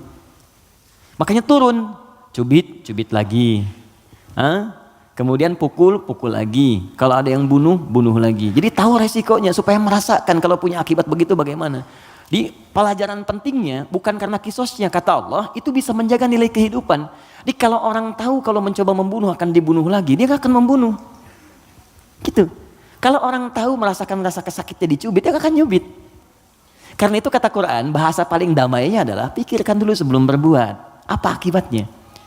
Nah sekarang coba teman-teman yang egonya nggak bisa dikontrol misalnya kan, coba pikirkan dulu. Kalau kira-kira orang lain menerima perlakuan seperti yang Anda lakukan sekarang, bagaimana rasanya? Anda diperlakukan begitu seperti apa? Istri mau marah sama suami mau marah sama istri, sebelum marah pikirkan dulu, kira-kira kalau saya marah bagaimana perasaannya? Kalau saya dimarahi bagaimana rasanya? Itu yang pertama. Kalau itu belum bisa meredakan sedikit karena memang setan menguasai, maka Nabi berikan jalan. Pertama, fasta'idz billahi minasyaitonir rajim. Istighfar dulu. Minta kepada Allah supaya dijauhkan dari setan. Kalau bahasa doanya, Rabbi inni a'udzubika min hamazatis syayatin wa a'udzubika ayyahdurun. Kalau bahasa kitanya, saya nggak hafal Ustaz bahasa Arabnya, boleh pakai bahasa Indonesia. Ya Allah, mohon lindungi aku dari pengaruh setan sekarang ya Allah. Jangan sampai dia hadir menguasai jiwaku. Ya, kalau belum reda, sedang berdiri, duduk kata Nabi. Duduk belum selesai, berbaring sebentar, pikirkan dulu. Belum tenang, wudu, karena api hanya bisa dipadamkan dengan air. Pelan-pelan. Yang terakhir, kalau belum mempan juga, perhatikan bahasanya, indah sekali. Bagaimana kalau sangat Anda sedang tidak bisa mengontrol ego itu, lalu Anda berbuat maksiat, Anda wafat. Itu aja. Itu rumus di Quran surah ke-67 ayat yang kedua. Walladzi khalaqal mauta wal hayata liyabluwakum ayyukum ahsanu amala. Dialah Allah yang menciptakan kehidupan dan kematian supaya menguji yang masih hidup supaya banyak berbuat baik. Artinya kalau sedang berbuat maksiat, pengertian terbaliknya coba pikirkan Anda akan wafat. Apa enggak enak dicatat di catatan malaikat maut kan? Ya, begitu dicatat meninggal dalam keadaan marah-marah. Enggak enak banget. Terus dibuka lagi di hari kiamat semua orang lihat. Kan enggak enak. Pengajian tiap pekan, ngaji, sholat, azan lagi, meninggal dalam keadaan marah-marah gitu. Kan enggak enak banget dibuka semuanya. Makanya bertobat dari sekarang, sensor. Ya, teman-teman kan ada adegan yang enggak baik kan disensor. Ya kan? Dubbing, suara yang kurang jelas dubbing. Sekarang itu kata-kata maksiat kita sensor dari sekarang mumpung belum meninggal. Supaya filmnya enggak dibuka di hari kiamat. Ya, saat hisab kan dibuka semua. May ya'mal mithqala dzarratin khairan yarah wa may ya'mal mithqala dzarratin syarran yarah. Yang sedikit pun baik akan ditampakkan, yang jelek akan diperlihatkan. Maka yang buruk-buruk kita hilangkan dari sekarang. Wallahu taala a'lam bissawab. Saya ingin bertanya, saya ingin jawab. Jika saya datang sholat berjamaah telat. Ustadz, jika saya datang sholat berjamaah telat, pertanyaan saya, kenapa Anda telat? Orang lain bisa tepat, Anda telat, kenapa? Ayo ya, kita coba sesuaikan.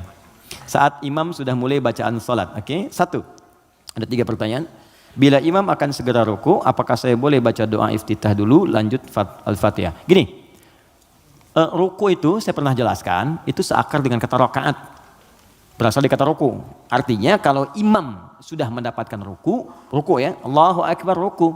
Lalu Anda ikut ruku. Nah kalau Anda sudah ikut ruku itu artinya Anda dapat 1 rakaat. Paham ya?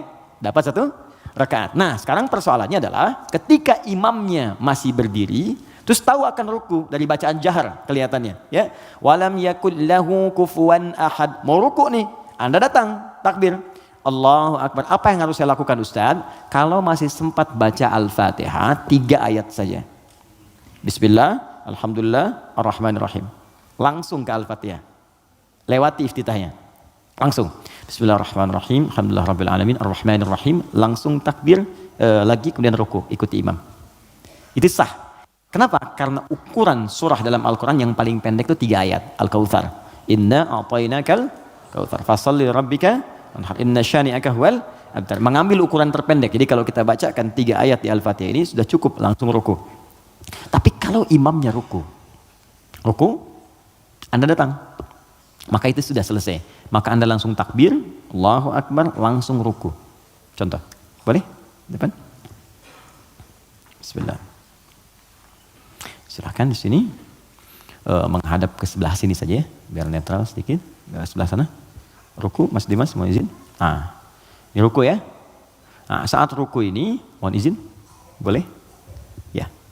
Ya, antum, bukan yang belakang. Bismillah. Jangan begini, sedang ruku, imam. Maju sedikit Mas, mohon izin luruskan ya dengan meja ke sini. Nah ini datang terlambat misalnya kan, Mas Buk. Kenapa terlambat? Yang lain kan bisa pas gitu, Anda harus terlambat. Jangan diulang lagi ya. Nggak baik seperti itu ya. Sini. Oke, ini sudah ruku, fokus, ini datang. Maka cukup takbir, Allahu Akbar. Oke, langsung ruku. Allahu Akbar. Ikut ruku. Ya, dan nggak usah baca Al-Fatihah lagi, langsung ruku. Baik, cukup. Mohon izin, maaf.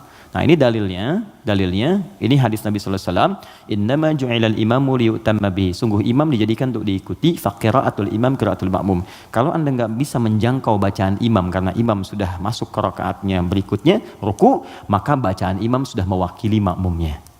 Jelas? Tapi jangan sengaja menunggu imam ruku. Belum ruku, masih panjang, tenang aja. Minum, begitu ruku. Allahu Akbar. Lumayan. Nah, ini nggak tepat. Ya, silakan. Syukran. Makasih. Mohon maaf ya. Paham ya? Nah, ini bagian pertama. Jadi itu 1, oke, 2.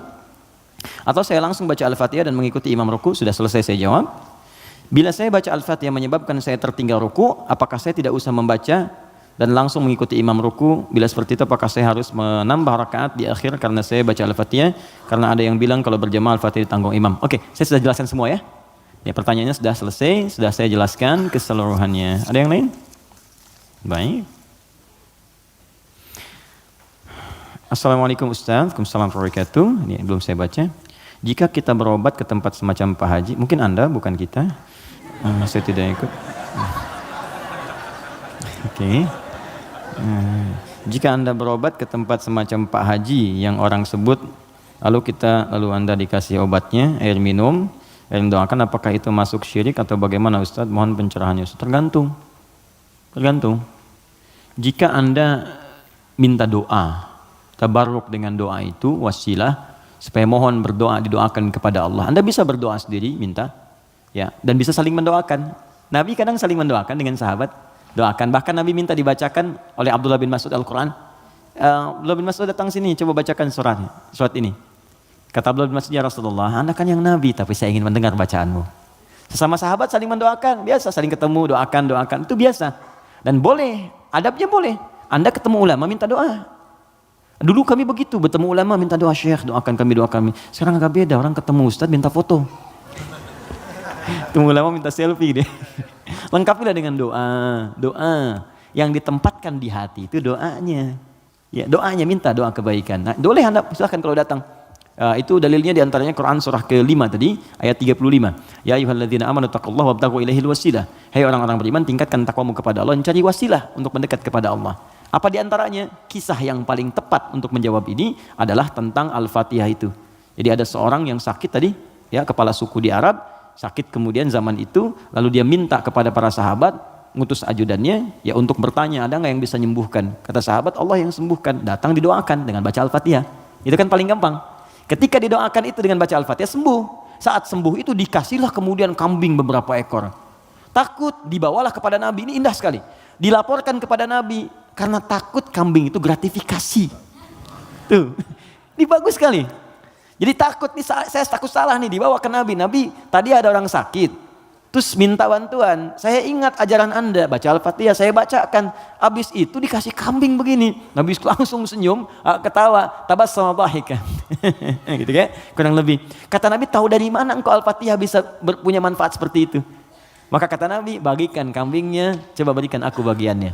Maksudnya Nabi, yuk kita nikmati sama-sama itu. Silakan kita nikmati, syukur kepada Allah Subhanahu wa taala. Ini artinya dalil yang membolehkan kita datang minta doa misalnya. Ya, ke orang saleh, ulama, tapi syaratnya kita pun berdoa dulu, minta sama Allah. Minta, lalu Allah lebih senang kita minta kepada Allah dengan bahasa hati kita. Setelah itu kita berwasilah minta pada orang saleh yang baik, minta kebaikan, lalu dia doakan kepada kita semua. Jelas sampai sini? Baik. Kalau ada yang khusus semacam tertentu, ada pengaruh jin atau apa, biasanya dia diangkat tuh, mengangkat sesuatu yang bukan dari tempatnya.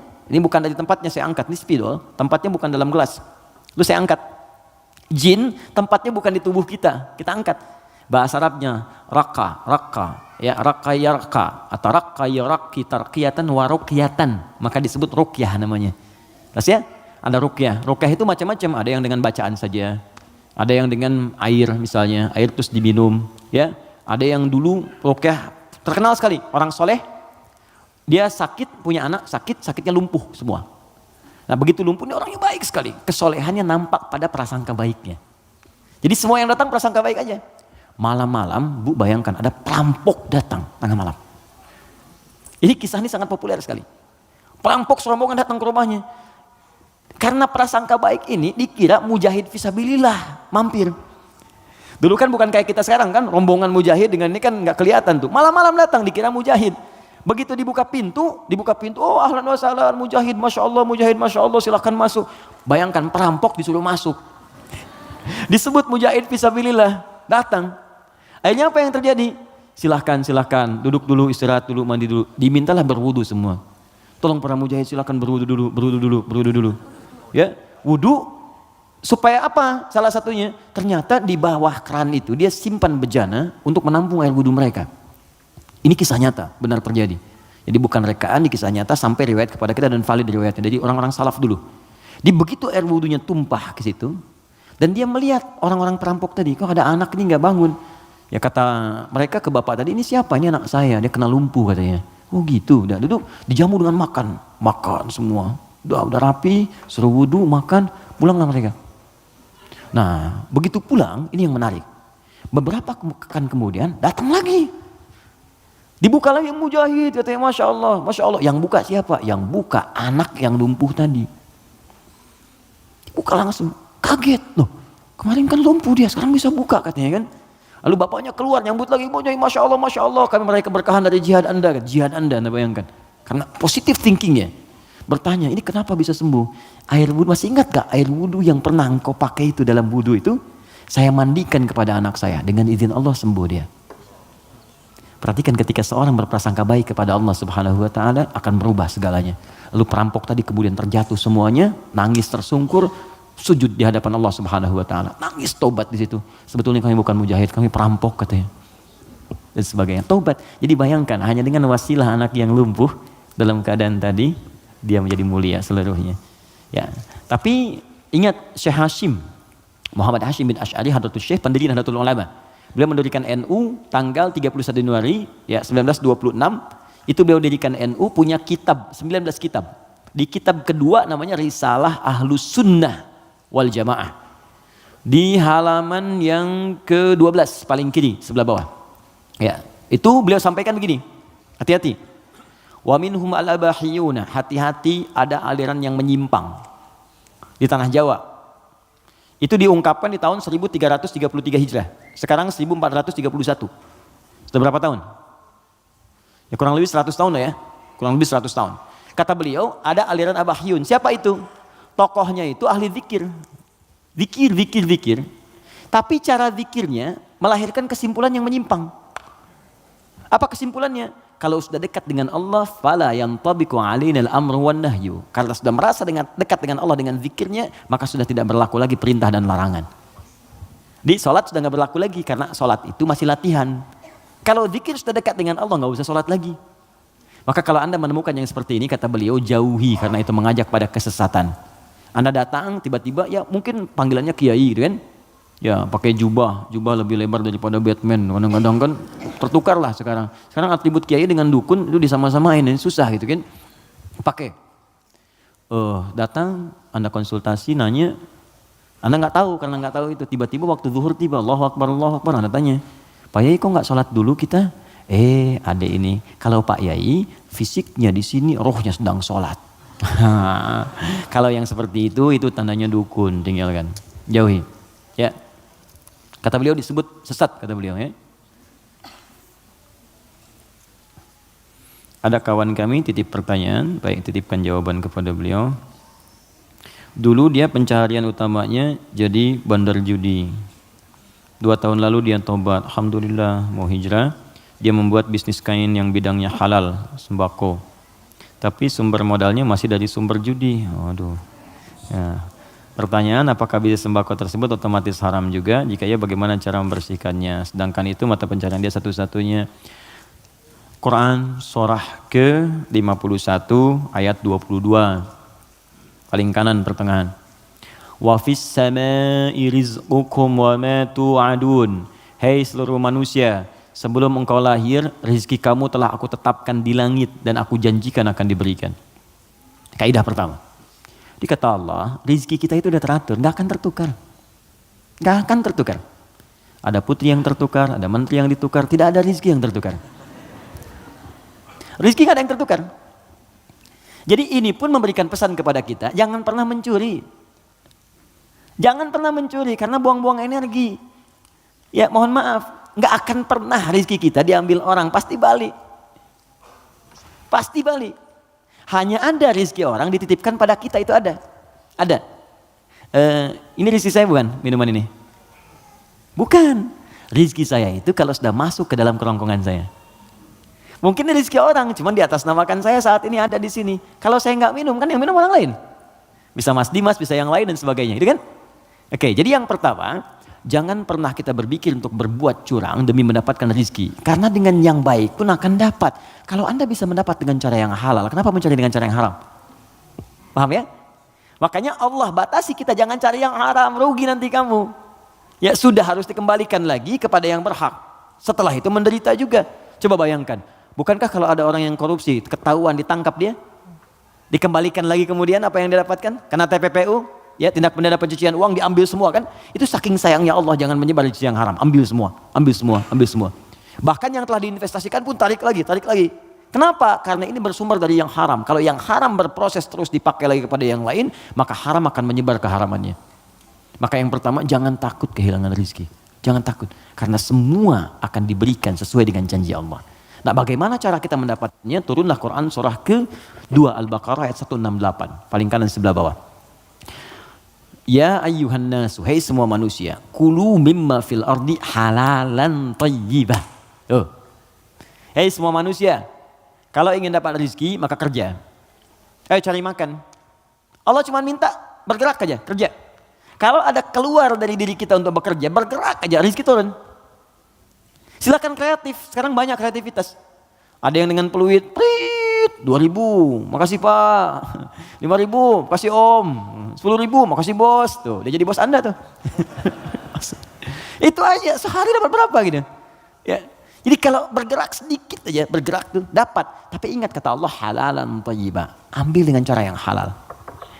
Nanti yang halal itu, kalau Anda dapatkan thayyibah, cari yang dibutuhkan. Ini yang kedua, ini yang sering banyak salah. Di banyak orang mendapat dengan cara yang halal, tapi thayyibat yang dipraktikkan. Thayyibah itu artinya keluarkan ya rizki yang kita dapatkan itu, kemudian beli yang kita butuhkan, yang bermanfaat untuk kita. Di pola konsumtif itu kata Al-Quran, kalau mau benar-benar yang dibutuhkan bukan yang diinginkan. Gak setiap yang diinginkan itu mesti didapatkan, beban hidupnya tinggi nanti. Ya ini kalau haus butuh apa? Minum. Jadi minuman yang ada kan kita bisa minum. Jadi kadang karena orang selalu menginginkan yang tidak ada, jadi berat tantangannya. Karena rumus fisika juga begitu. F1 sama dengan F2, gaya gerak sama dengan gaya dorong. Apa yang kita dapatkan itu yang keluar. 5.000 cukup untuk beli teh manis. Kan 20.000 buah naga, kan? Nah tapi ingat, kalau Anda punya 5.000, tapi pengen yang 20.000, maka rumusnya berubah jadi hukum Pascal.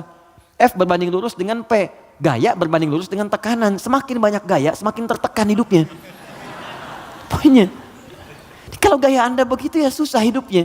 Makanya Quran katakan gaya itu disesuaikan dengan pendapatan. Apa yang didapatkan? Cari yang dibutuhkan. Gak semua yang pengen mesti dibeli. Nasi goreng Kebon Sirih yuk jam 11. Ya Anda tinggal misalnya di Bekasi pengen ke nasi goreng Kebon Sirih. Paksain padahal yang keliling banyak gitu kan. Kejar sampai ke sana macet-macetan. Nikmati aja, entah kita nikmati di sana. Nyampe sana tutup. Gak dapat apa-apa. Paham ya? Nah jadi itu poinnya. Jadi berusaha dengan cara yang halal, Allah kirimkan rezekinya. Apalagi Anda orang beriman. Kalau orang beriman, apalagi tadi hijrah, sudah tobat, itu seketika Allah jamin. Pindah surahnya, pindah ayatnya ke ayat 172. Quran surah kedua, ayat 172. Perhatikan ayatnya. Ya ayyuhalladzina amanu. Kita 13 menit menuju zuhur. Hai orang-orang yang telah punya iman. Kulu min thayyibati. Jangan pernah pikirkan yang haram. Ingat ya? Lihat sini. Kata Allah, jangan pernah pikirkan yang haram. Kalau Anda nggak pernah pikirkan yang haram, maka saya akan kirimkan ma razaqnakum. Kami yang kirimkan rizkimu, bukan engkau yang sulit untuk mendapatinya. Jadi orang beriman tuh kalau nggak pernah pikir yang haram, Allah cepat datangkan. Datang. Nanti berkahnya ditambah. Kalau berkah sudah tambah, dapat 100.000 pun sebulan cukup. Saya pernah ke Telas namanya. Telas tuh habis, di Google aja nggak ada. Anak saya yang kecil pengen gembala kambing. Jadi dia dengar kisah Rasulullah menggembala kambing, pengen kambing. Kita bawa ke sana. Di situ Pak Ibu, ada penggembala yang sebulan itu cuma dapat 100.000. 100.000. Tapi Allahu Akbar, saya berapa kali datang, lihat, merenung, netes air mata. Itu setiap datang, Pak, yang nggak ada tuh ada gitu. Musim buah ada buah, ikan dikeluarin semua, jamu kita. Terus saya tanya, di mana kambingnya? Di belakang katanya. Saya lihat kan, wah begitu dilihat bersih, putih, bersih, dirawat bersih. Tapi yang heran, itu mulutnya ditutup pakai potongan aqua. Yang ada yang setengah liter itu kan, yang ditutup itu cukup ke mulut kambing. Terus saya tanya, ini kenapa ditutup? Ini sakit kambingnya? Bukan sakit Gus katanya, bukan sakit. Kenapa? Ini kambing baru kami bawa dari tempat kami beli.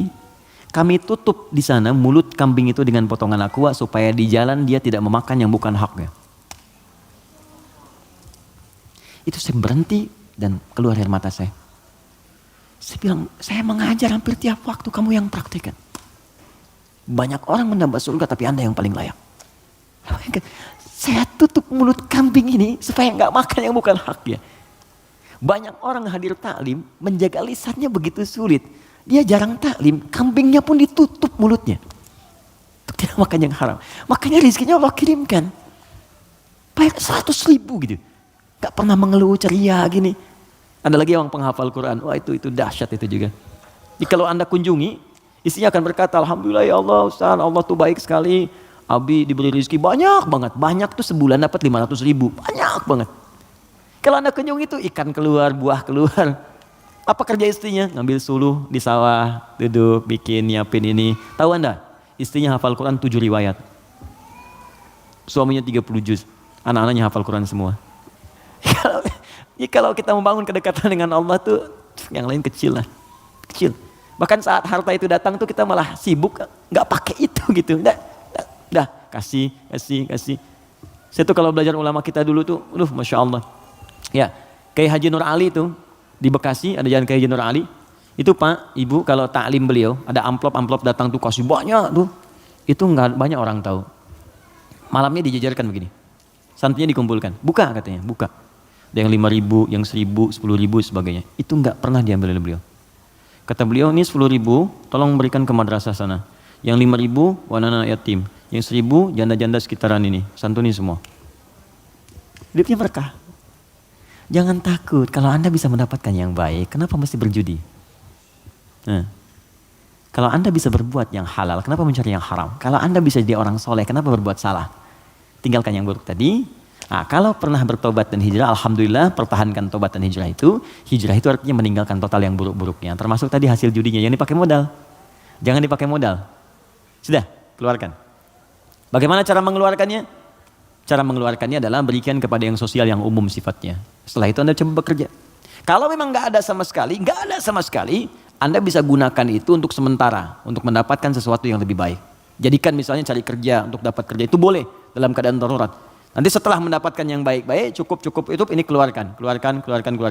Sambil pertambah sedekah, tambah infaknya, keluarkan zakat kalau sudah masuk ke dalamnya. Itu seperti itu akan menutup yang kurang-kurangnya. Walakum ru'usum ma qad salaf. Ya, yang dulu-dulu akan ditutup oleh Allah. Sudah selesai semuanya. Yang sekarang akan dibuka. Tapi kalau Anda jadikan andalan itu, maka itu tetap akan menanam perasaan buruk di dalam jiwa kita. Jadi kalau harta kotor itu masuk ke dalam tubuh kita, jadinya begini. Quran surah 6 ayat 25. Wa fi adhanihim waqra. Dia akan beredar dengan darah. Kalau masuk ke telinga jadi daging, dia akan menutup sumber kebaikan. Kalau ke mata, awas. Wa ala absarihim ghishawah, akan menjadi penghalang. Nanti kalau masuk ke dalam tubuh kita, fi qulubihim marad, ada penyakit, maka lengkaplah khatamallahu ala qulubihim wa ala sam'ihim wa ala absarihim ghishawah. Kalau dimakan oleh keluarga, maka jadi bara neraka nantinya. Andanya mungkin merasa biasa, anak-anak mulai sulit diingatkan sholat, mulai sulit baca Al-Quran, mulai sulit menghafal dan sebagainya. Maka saran saya, kita doakan, kemudian kita support, jangan jadi cerita. Siapa teman kita itu? Yang konsultasi kepada kita, doakan, Anda apa support? Makanya persaudarakan. Saya tuh bingung, orang Islam sekarang hidupnya masing-masing, kenapa sih? Kenapa nggak bersaudara? Nabi itu kan mempersaudarakan. Khazraj dengan Aus. Ini saya pengen juga kajian musyawarah, teman-teman cobalah mengenal satu dengan yang lainnya. Terus saling support. Anda punya program apa? Support. Bisnis apa? Endorsein, barangin. Itu kenikmatannya itu terasa. Jangan takut rezeki Anda diambil, nggak akan tertukar. Nggak akan tertukar. Jadi semuanya akan mendapatkan bagiannya masing-masing, nggak usah takut. Nggak usah takut. Ya, ustadz-ustadz juga demikian tuh, jalan saling bagi, mengajar, melengkapi dan sebagainya. Itu saya sarankan seperti itu. Jadi yang bertanya ini kalau ada kesulitan kita respon, mungkin dititipkan kepada kita, mungkin kita bisa memberikan solusi. Jelas ya?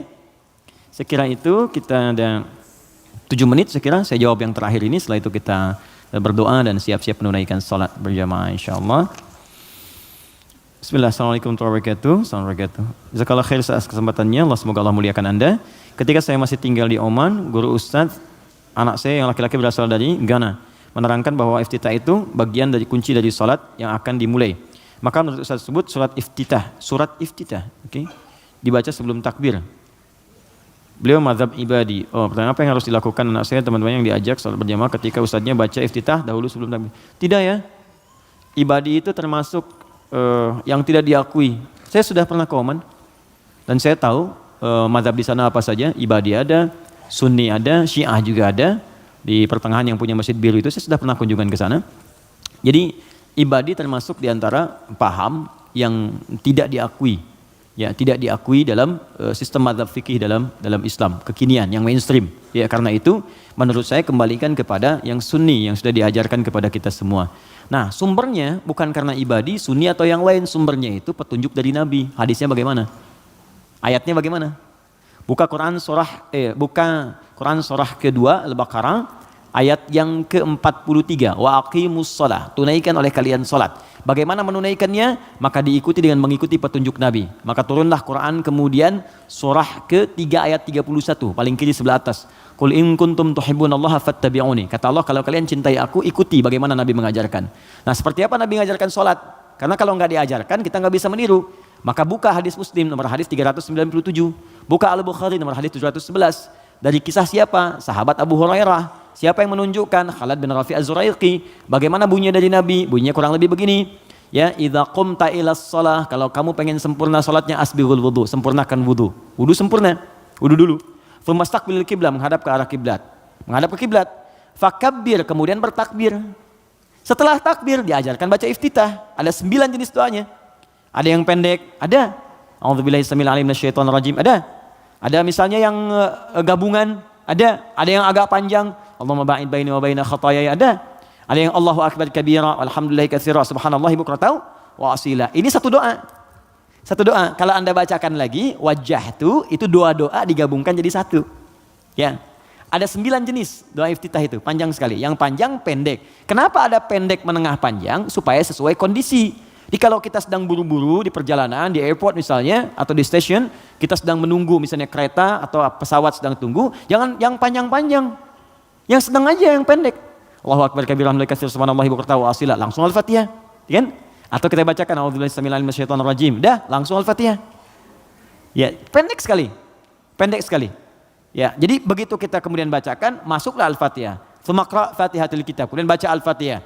Tsumma qra' ma tayassara minal Qur'an. Kemudian bacakan apa yang paling ringan yang bisa kita bacakan. Surat pilih setelah Al-Fatihah. Tsumma falyarkas. Setelah itu kemudian kamu ruku. Ya hatta tatma'inna raqian. Jangan dulu kamu bangun sampai kamu tenang rukunya. Semuanya lengkap. Dijelaskan dari awal, dari wudu sampai salam selesai. Dan tidak pernah dijelaskan oleh Nabi baca iftitah sebelum takbir. Ya, iftitah itu tempatnya setelah bertakbir. Takbir baru iftitah. Adapun Anda ingin baca bismillah sebelum takbir, boleh mengambil hadis umum. Apa hadis umumnya? Kullu amrin dzibalin la yubda'u fi bismillahirrahmanirrahim fa huwa abtar. Setiap perbuatan baik yang tidak dimulai dengan bismillah maka terputus nilai pahalanya. Ustadz, tapi kan Nabi nggak contohkan. Tahu dari mana? Nabi nggak contohkan. Itu bukan nggak dicontohkan, saking jelasnya nggak usah dicontohin lagi. Paham? Pernah Anda lihat Nabi makan apel baca bismillah? Pernah Anda lihat Nabi baca pakai pakaian baca bismillah? Tidak ada hadis contohnya. Tapi kalimat umumnya ada. Untuk makan, baca bismillah, makan apa saja. Gak usah dirinci. Jadi semua perbuatan baik itu dalilnya. Jelas ya? Tapi sholatnya dibuka dengan takbir. Baru dimulai hukum sholat itu saat dibuka dengan takbir. Ditutup kemudian dengan salam. Kalau digoda setan, ta'awudz ada. Fasta'idz billahi minasyaitonir rajim. Makanya ada orang sebelum sholat baca ta'awudz. Ada yang baca an-nas. Karena dia berdoa minta supaya setan dijauhkan dari pengaruhnya saat sholat. Paham di sini? Oke, saya kira seperti itu yang kami terangkan, semoga ada manfaatnya. Kalau apa yang saya sampaikan ada benarnya, itu hanya titipan saja dari Allah untuk diamalkan. Tapi kalau salah, berarti memang mutlak dari kekurangan ilmu yang Allah titipkan kepada saya. Anda bisa share kembali dengan ustadz-ustadz yang lain, belajar dengan mereka, dan dapatkan nilai-nilai kebaikan yang kiranya bisa menambah wawasan kita semua. Pesan saya, jangan saling mencela, jangan saling merendahkan, belajar yang baik, saling tolong-menolong dalam kebaikan, bersahabat yang baik. Mungkin itu yang bisa memberikan hidayah dalam hidup kita. Ya, saya ucapkan terima kasih. Sebelum diakhiri, saya ingin sampaikan beberapa pengumuman. Yang pertama, saya tidak bosan-bosan mengatakan bahwa hidup kita itu terbatas. Suatu saat pasti pulang. Sekali-kali sebelum tidur, coba rasakan mungkin tidur saya yang terakhir. Lihatlah ke cermin, pantas kan jadi ahli surga. Kalau sudah paham dengan itu, maka segera perbaiki diri. Kalau punya titipan di rumah, ada istri, ada suami, ada anak-anak, maka coba pikirkan, masa iya antum ke surga anak-anak tertinggal? Maka berubahlah dengan baik. Ya, berjamaah dalam kebaikan, dan itu semua akan ringan untuk dilakukan. Bismillah mulai. Kalau sadar akan wafat, pasti tidak akan main-main dalam hidup. Itu satu. Yang kedua teman-teman, saya ingin teman-teman tuh dan kita semua lebih bersaudara dengan baik. Bersaudaralah dengan baik, sehingga kita bisa share nilai kebaikan itu lebih mudah untuk dikerjakan. Kalau ada yang kurang dari teman-teman, jangan diekstra kekurangannya. Kita ajak dalam kebaikan. Minimal doakan dalam sujud kita di tengah malam supaya dapat kebaikan. Yang ketiga, bersabar. Setiap orang punya ujian. Ada ujian di keluarga, ada ujian di pekerjaan. Bukan cuma Anda aja yang punya masalah. Nabi dulu punya masalah. Semua Nabi punya masalah dan lebih besar daripada kita. Nabi Ayub sakitnya nggak seperti kita, lebih parah. Nabi Muhammad dilempar kotoran, Nabi Muhammad dilempar batu. Masa kita cuma dilempar kata-kata kemudian langsung turun dan tidak mau kembali jadi baik. Yang terakhir, berbekal. Ya, sekarang saya insya Allah bahagia sekali. Jadi kita buka karantina itu hafalan. Kita ajarkan metode taisir yang Allah titipkan.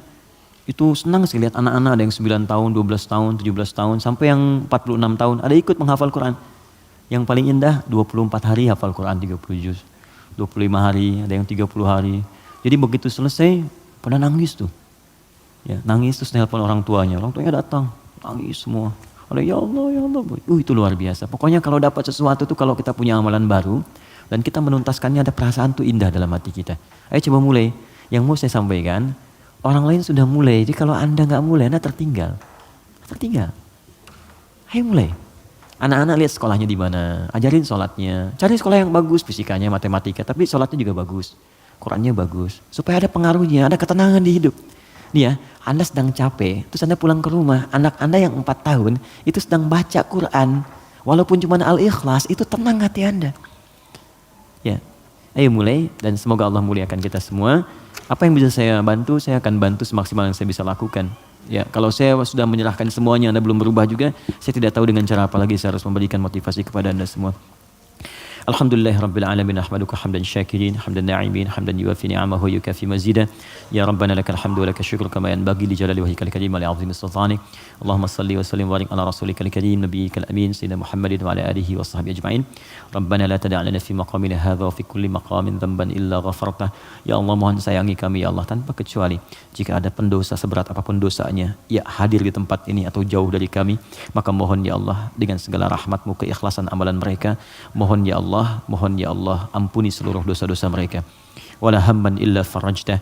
Jika ada yang hadir di tempat ini khususnya hadir dengan kegelisahan dalam hatinya, jangan biarkan dia meninggalkan tempat ini kecuali Engkau telah tenangkan keadaan jiwanya. Allahumma wala asiran illa yassartah. Duhai Allah, mohon ya Allah, jika ada di antara kami yang tengah dirundung kesulitan di pekerjaannya, di rumah tangganya, kehidupan sosialnya, dengan segala keikhlasan amalnya, jangan biarkan dia keluar dari tempat ini kecuali Engkau telah mudahkan segala urusannya. Allahumma wala maridan illa syafaitah. Duhai Allah, jika ada di antara kami yang tengah Engkau uji dengan penyakit seberat apapun, maka mohon dengan ketulusan hijrah dan kebaikannya, angkat dan sembuhkan segala penyakitnya. Allahumma asli ahwala ma yuqarribuna ila ridhaka ya Allah. Ya Allah, kami mohon, kami ingin berubah jadi orang baik, kami ingin berubah menjadi soleh dalam pandangan-Mu, maka mohon kuatkan niat kami ya Allah. Berikan kami bimbingan untuk berubah lebih baik daripada pandangan-Mu. Allahumma ati anfusana taqwaha wa zakkiha anta khairu man zakkaha anta waliyuha maulaha.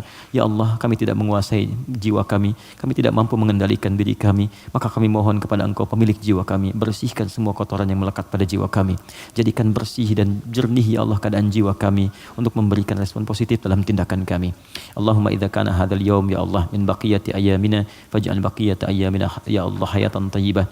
Duhai Allah, jika memang masih terbentang luas kesempatan untuk hidup, beraktivitas bagi kami dari mulai saat ini, maka mohon jadikan sisa hidup kami lebih baik daripada sebelumnya. Wa idza kana hadzal yaum ya Allah min akhir hayatina faj'al akhir hayatina husnal khatimah. Ya Allah, kami mohon jikapun memang hari ini adalah hari terakhir kami hidup di muka bumi ini, di dunia ini, kami mohon ya Allah, wafatkan kami dalam keadaan husnul khatimah. Wafatkan kami dalam keadaan husnul khatimah. Tawaffana muslimin ya arhamar rahimin wa qawwi lisanana kulakum tauhid la ilaha illallah. Ya Allah, kami ingin wafat dalam keadaan muslim, dan kami ingin saat wafat nanti ya Allah dalam sakaratul maut untuk mudah mengucapkan kalimat la ilaha illallah Muhammad Rasulullah. Ya Allah, mohon terima amalan kami, terima sakaratul maut kami dalam keadaan yang tenang dengan kalimat-Mu ya ayyatuhan nafsul mutmainnah irji'i ila rabbika radiyatan mardiyah fadkhuli fi ibadi wadkhuli jannati. Allahumma ya Allah auladana, ya Allah anak-anak kami ya arhamar rahimin, anak-anak kami ya Allah berikan bimbingan kepada mereka agar dapat memberikan mahkota kepada kami di akhirat nanti, agar amalan mereka memberikan syafaat kepada kami dengan izin-Mu ya arhamar rahimin. Jauhkan mereka dari pengaruh buruk di lingkungan mereka ya Allah. Jika kami wafat dan mereka masih hidup, maka mohon lindungi mereka ya Allah. Perhatikan mereka ya Allah. Mereka yang Kau titipkan kepada kami, jangan jadikan beban kami ya Allah di hari kiamat nanti saat menghadap kepadamu. Allahumma alhiqna bis salihin wa alladhina an'amta alaihim minan nabiyyin was-siddiqin wasyuhada'i was-salihin wa hasuna ulaika rafiqa. Ya Allah, kami mohon di akhirat nanti pertemukan kami dengan Rasulullah sallallahu alaihi wasallam, para nabi, orang-orang saleh, orang-orang jujur, para syuhada. Allahumma akhi bainana ya arhamar rahimin. Ya Allah, persaudarakan kami yang hadir pada saat dalam kebaikan dan rahmat-Mu ya Allah. Jauhkan kami dari perpecahan ya arhamar rahimin. Jauhkan kami dari kehinaan ya Allah. Tenangkan kehidupan kami, rumah tangga kami. Jauhkan dari perbuatan yang dapat mengundang siksa dan murka-Mu ya rabbal alamin. Rabbana atina fid dunya hasanah fil akhirati hasanah wa qina adzabannar. Allahumma waffiqna li na'mal ma ta'allamna ya Allah. Berikan kami bimbingan untuk mengamalkan apa yang telah kami pelajari agar dapat mendapatkan ridha dan rahmat-Mu. Bifadlika subhana rabbika rabbil izzati amma yasifun wa salamun alal mursalin. Subhanakallahumma wa bihamdika asyhadu an la ilaha illa anta astaghfiruka wa atubu ilaik. Wa akhiru da'wana alhamdulillahi rabbil alamin. Terima kasih untuk semuanya. Mohon maaf atas kekurangan yang mungkin didapati. Assalamualaikum warahmatullahi wabarakatuh.